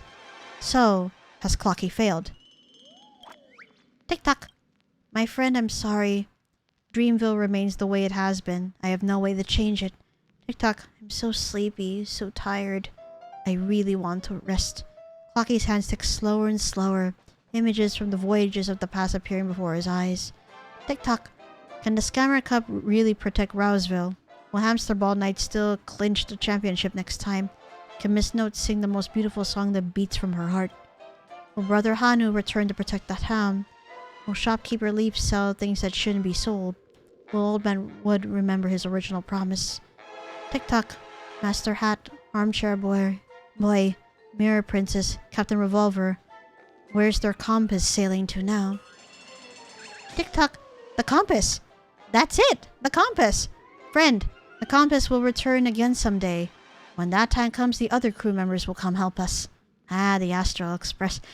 Wait till they come to Dreamville. I'll definitely regale them with Watch City's past, the compass's adventures, and everything that happened in Dreamville. They'll definitely love these stories. Tick-tock, I'll surely wait for you all, new crew members of the compass. Clocky's spirits are reinvigorated once more. His hands began to tick again. In the days to come, he will still protect Roseville's villagers, cause trouble for Old Man Wood, and be wary of the covetous Boston. Clocky has thought this through. When the new crew of the compass takes care of Dreamville's crisis, it will definitely board the ship again and go on even more adventures. Tick-tock, that day will definitely come. Dreamville's dream will one day awaken. The compass's needle will point towards his next destination. Dreamjoy Memoir, the end. But Dreamville's story will never end. Ah, the edit has been successful. And we completed the classic ending. Wonder what the special endings would be like. Makes me miss the vibrant atmosphere of Clock Stewart's theme park. Yep, everyone came to watch. Oh, hi, Boot Hill. Didn't expect you. Ah, Black Swan and... Hanabi!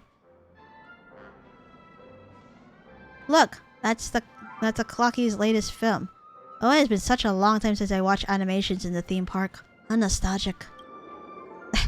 Director, look! The theme park is filled with all kinds of people. Distinguished guests, young dream chasers, honored members of the family, and they're all here for the movie. If the watchmaker were to witness this, he'd be super glad. Thank you so much for your hard work. Right.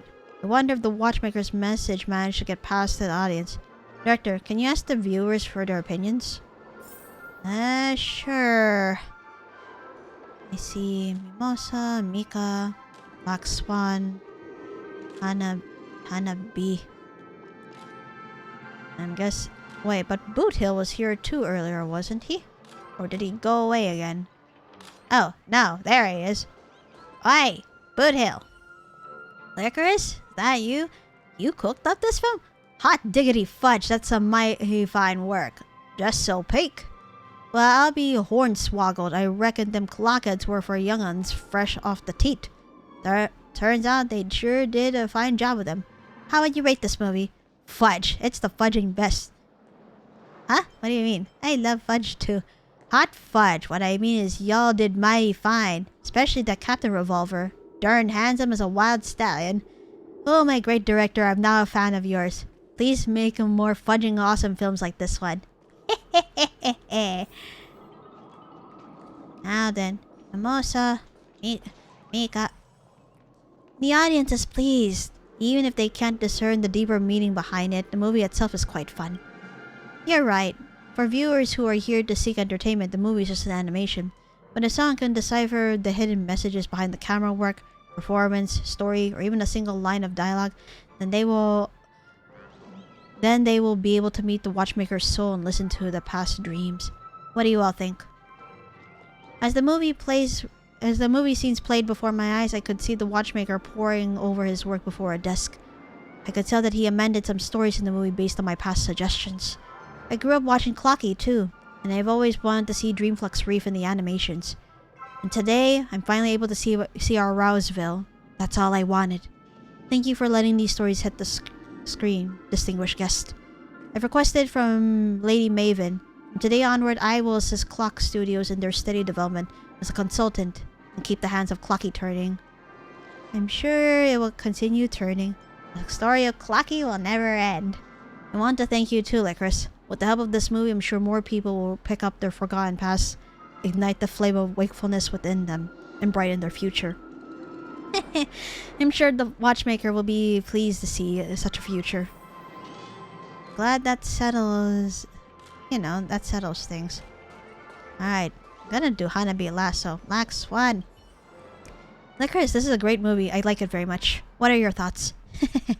I normally don't watch animations. I prefer real-life accounts over created stories. But this movie is different. I can tell that there are secrets hidden behind these stories. A likely account of an untold story, perhaps? The use such a method to document the past is interesting. Reminds me of a memo keeper who also loves to record their memories on the camera. Lycoris, memories are records of the past and prophecies of the future. I hope your and the watchmaker's work can shift the future of this dream. Alright, Hanabi. You're up. Hey, Grey Hair, is this your animation? Not bad. What do you think of this movie? Well, I've got high aesthetic standards. This dreamscape is always showing boring tragedies, typical comedies, mundane soap operas, and a bunch of sleep-inducing films. But I've got to say, this movie is not bad at all. At least it contributes something less boring to this world and doesn't make me doze off even in the dream. And then again, every performance has its own intent. I'm sure the story of this movie isn't that simple. Am I right? Grey Hair. Well, you're right. In fact, this movie is... Shh! Don't tell me. Let me guess. I believe there are going to be all sorts of interpretations for the movie in due time, and no one will know which is the truth. That'll make things more interesting. Understood. I see. Director Lycoris, what did the viewers think? I gave it a high rating. It seems someone has noticed the hidden message. I gave it a high rating.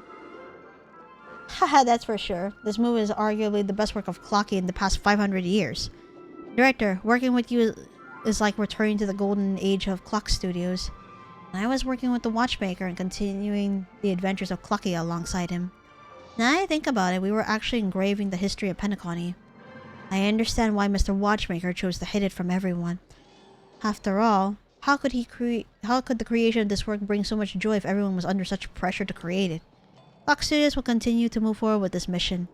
It will watch over the dream until everyone has the right to wake up from the dream. With the release of the last movie, the story of Dream Memoir has come to an end for now. Thank you for all your hard work. That's it. It's finally over. Let's do 100 more movies. Wow, we're actually planning to combine the 5 stories from Dream Joy Memoir to create a super extended version of the movie for our audience to watch for a long time. It is also a huge project. If you're interested in continuing as our director, you're always welcome to come back and be part of the production. Alright, when our movie is a hit, the renowned Soul Glad hopes to use Clocky's image as their spokesperson to help them shoot a set of commercials. They've specially invited you to be the director of this commercial. You should go assist them if you're free. Your directorial skills will surely be elevated to the next level with this project. Now then, dear director, on behalf of Clock Studios, I salute you. We'll never forget all the hard work you put in for Mr. Watchmaker in the Clocky series. Hehe. Once Upon a Dream Hill clock-styled ending. Temporal Wonder. Wonderful! All the classic endings for Dreamjoy Memoir have been released.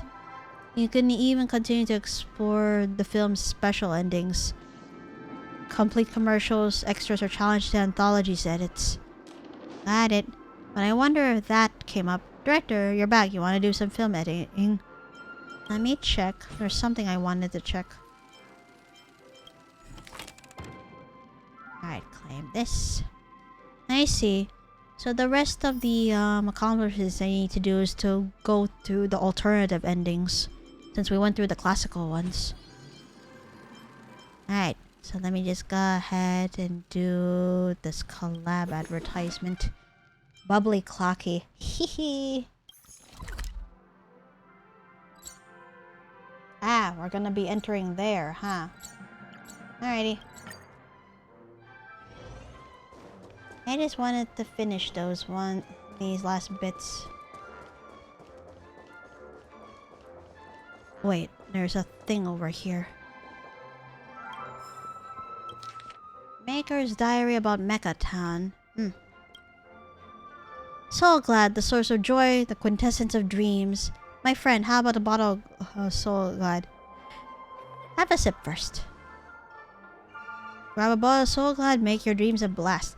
Heh, if we're talking about Pentacone trademark products besides Clocky, it's gotta be our Soul Glad. I'll be candid. Our Soul Glad will soon have a collaboration with Clocky. Don't forget to cheer us on. What a coincidence. I'm here to talk about a partnership. So you're the director of Dreamjoy Memoir. Mr. Picey mentioned you. It's an honor to finally meet you. I'm from the Soul Glad advertising department. Just here to chat with you about the current commercial proposal. Bubbly Clocky. Soul Glad can bring joy and laughter to Dreamville, but the evil Boss Stone hates everything nice. So he's imprisoned Mr. Soda and stashed away all the town's Soul Glad. The hero Dreamville Clocky will infiltrate Boss Stone's office building to bring back smiles to the townspeople. That's the gist of the story. To complete production quickly, I hope you as the director can personally get your hands dirty and become Clocky's motion capture artist. Oh? A total of 3 commercials. How about that? Will that work? No problem. Action. So let's see. Open a chest through a Soul Glad floor tile. Break 7 Boston balloons. Remove 5 Soul Glad floor tiles. Aha. Well, I'll be keeping this team for now just in case. I have to learn Clocky's movements, let me think. Tick-tock! A Dreamville without Soul Glad is like a clock without oil. Everything comes to a halt. Darn that Boss Stone. He came up with such a heinous move just to take over the town. Behind this door is Boss Stone's lair. The missing Soul Glad must be hidden here. Let us venture forth. Objective. Retrieve all the Soul Glad. Tick-tock.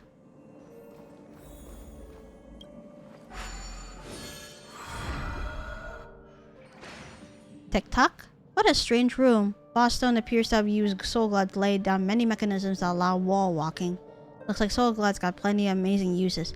So that's so... Wait, really? That was Soul Glad the whole time? Walk on in and try it out. The Soul Glad floor tiles that allow you to walk up on walls will activate when the adventure starts and vanish after being tread upon. It cannot be used a second time. Adeptly use the 3-dimensional map and plot a reasonable route towards the treasure chest. If you walk over all Soul Glad tiles in the map before opening the chest at the end, then you'll get a bonus reward. In other words, you want me to map out this whole freaking thing. Ah, this is more complicated than I thought. Alright. But also... Alright. Oh god. So those are the balloons I gotta pop too, so... Yep, it can only be used once. So I have to be careful now.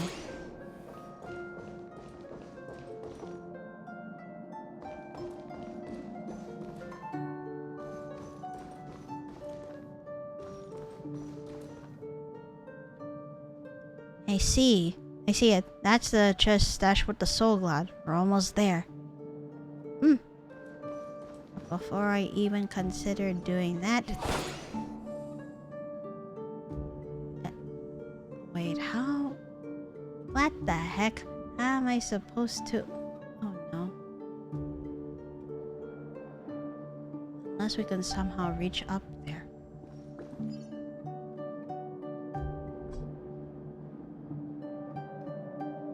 Are you serious? Ah, no. Crap.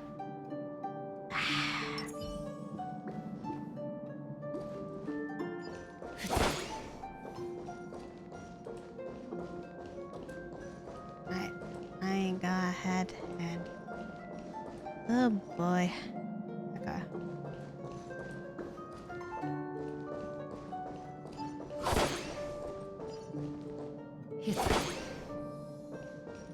And there we go. Got all 7 balloons. Well, what about... Ah, there we go. The chest. Alright. I used all that. The moving soul glad floor has been completely removed. Open the chest now. There you go. I remember this bottle of soul glad. That was a long time ago when Brother Hanu and I fought side by side. Tick-tock, tick-tock. Brother Hanu, you're hurt. No, there must be some way out. Don't tell me I have to use that. That's right. It's a legendary beverage that can instantly heal all wounds and energize one with vigor. Maybe precious, but you're a friend that can never be replaced. Tick-tock. Come forth, classic soul glad. That was the beginning of my friendship with Brother Hanu. Tick-tock. Such a truly nostalgic past.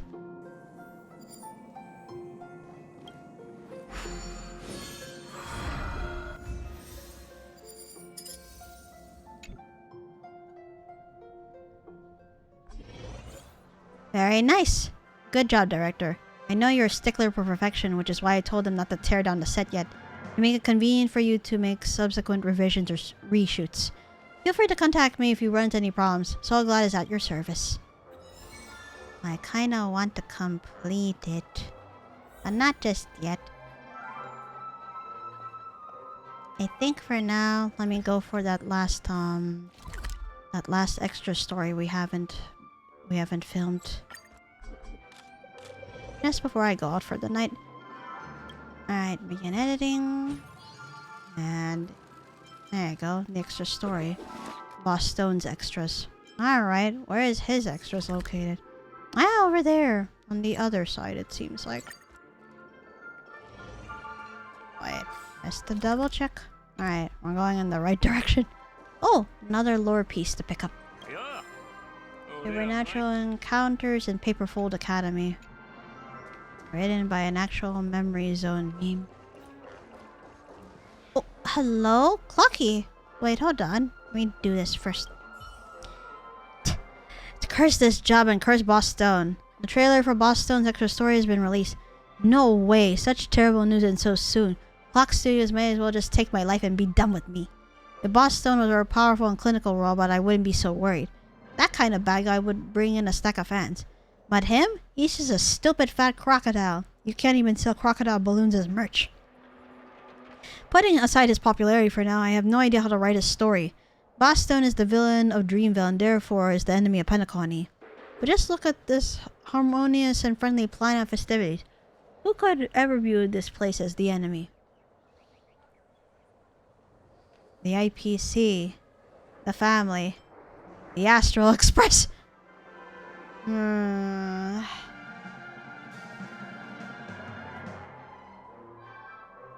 The family.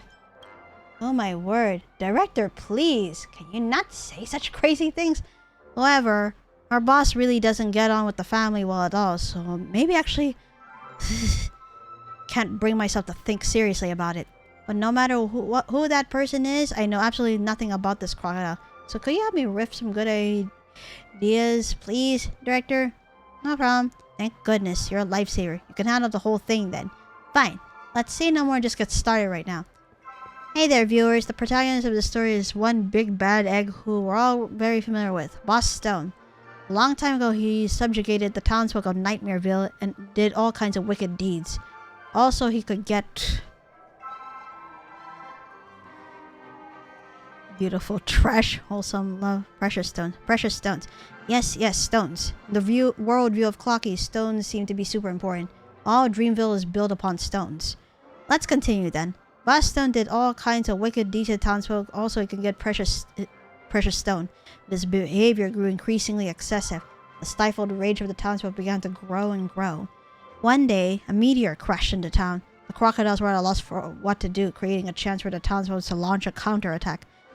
Faced with the townsfolk openly hostile against him, Boss Stone decided to stir up discord, suppress them with violence, push for democracy.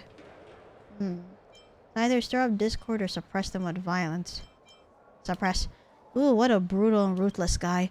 Let's continue with our story. Faced with the townsfolk openly hostile against him, Boss Stone decided to suppress with violence, but in the end he failed. The townsfolk chased him out of town. Nightmareville soon became Dreamville. However, Boss Stone has not yet given up and vowed to take back this place that once belonged to him. He blocked up the town's resources and launched a punishing offensive. Dreamville soon fell into desperation. The townfolk bickered endlessly. Unfortunately, clever Clocky sought out help from Old Man Wood, who persuaded the townsfolk to reunite once again. Boss Stone didn't dare play up anymore. All he could do was cause trouble for the town from the shadows, turn over a new leaf as a new crocodile. Cause trouble from the shadows. Huh, that darn crocodile. That is so like him. Great, all done. Let's dig into the plot of this extra story then. So we're pretty much reviewing it.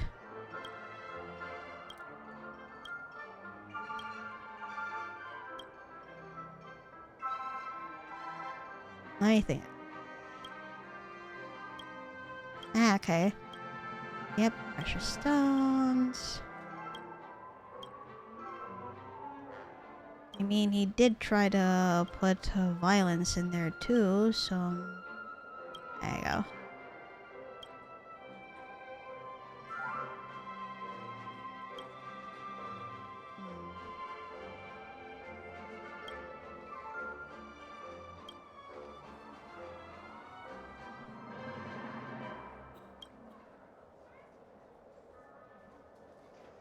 Boss Stone didn't dare play up anymore. All he could do was secretly mess up the town. As the days passed by, the townsfolk gradually forgot how brutal Boss Stone was. But still, this bad guy coveted Dreamville for himself. The day would come when he and his lackeys would rise up once again. Yes, that's it. Great. We can start shooting the extra story now that all the tough stuff is out of the way. Director, you really are a fresh creative. Just chatting a little bit with you has piqued my interest in this crocodile. This script really stays with you. Good. I am glad.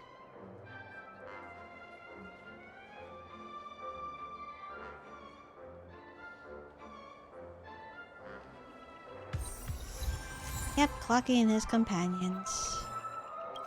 And of course, we have the story of Boss Stone. Oh yeah. Ah, there you go. I spotted you earlier, Clocky. Welcome to Dreamville. TikTok. Oh, you can actually activate clockwork against him too. Or rather, cast clockwork on him. That being said, it was pretty fun playing around with all this stuff in the editing. Literally, the only mission I have left would be... Yep, Loot Hunt in Maysville. Oh? Yes. If I recall, yes, I was already searching around and you need to find 2 out of 3. Oh, but what is Fate's Atlas trying to tell me here? Yep, Once Upon a Dreamville was already done. Clock style ending, clocking on 42nd Street. Got it. But no, like... Let me go back a little bit. Am I missing something? Because it still has like an exclamation point and I'm like... I did finish everything. So yeah. But before I go ahead and turn in for the night, I am gonna go ahead and see what PT sent me. Apparently this is a new, what do you call it? It's a new, Honkai Star Rail, trailer. But before I get into that, I think I'm gonna go ahead and take another like 5 to 10 minute break and just go ahead and set up for this. Alrighty, I'm gonna go ahead and be right back.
Okay, back.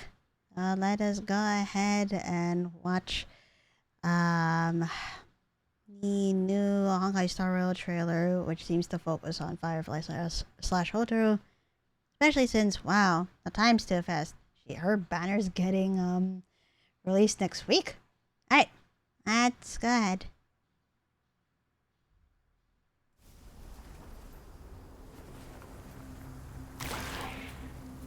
Whoa. Command, this is AR-26710.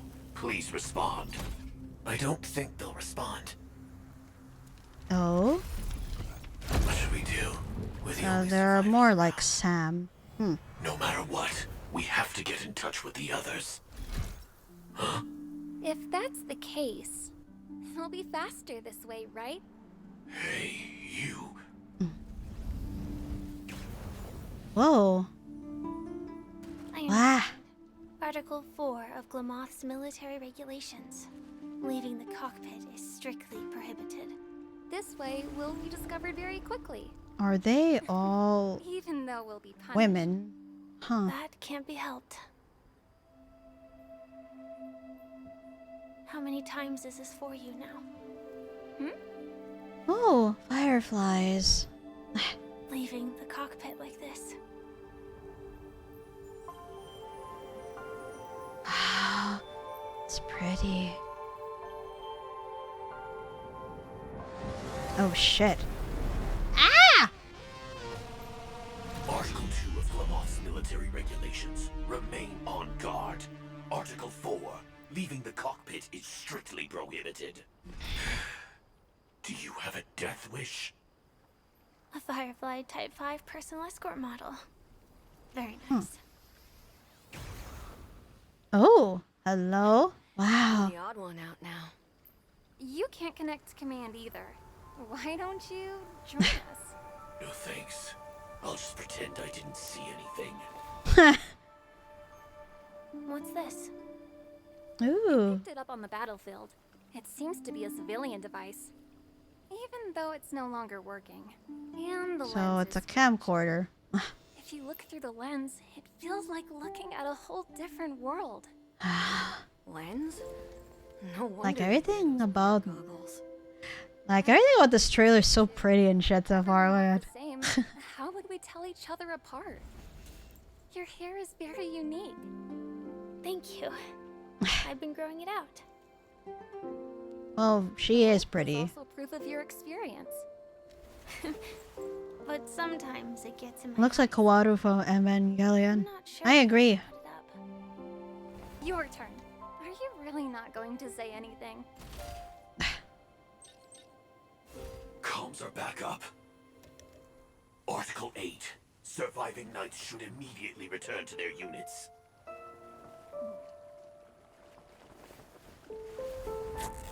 Oh shoot.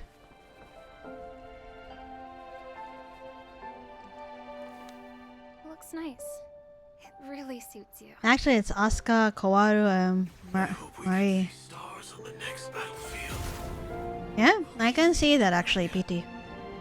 Probably not. What if the war ends? Then we should be able to find each other. What? Oh. What should I say? I wish us all a triumphant return. I understood.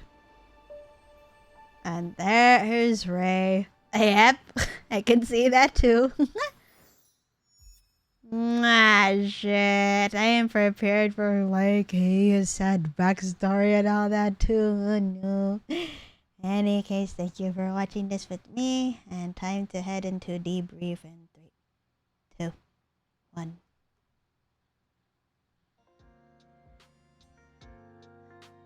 Good God, I am ready to call it a night. Or thank you all for tuning into my stream today. I am sorry for not putting up my schedule and still continue to do real streams. Like, apart from the fact that I have to take an exam next month and all that, you know, some stuff has happened. And knowing the fact that my birthday is coming up next week and all that, it just seems like it's gonna be a busy time in June for me, honestly. The Japanese dub should be in the description. I should watch that once I'm off stream. Yeah, I will be streaming later. I just don't know what to like pick up at the moment too. Me and Aoden will come into mind. But if I'm gonna be streaming on like Tuesday, Thursday, and Friday, then I need to think of other things. As in, the only thing that's not occupied at the moment is Thursday. So Tuesday's Aoden, Friday is Yakuza Like a Dragon. But as for Thursday, it's a big question mark there. So I guess maybe I should like go look around and. You know, I should just go look around and see how much, what is there for me to do. Like whether I'm gonna get a new game or actually think of something else. We'll see.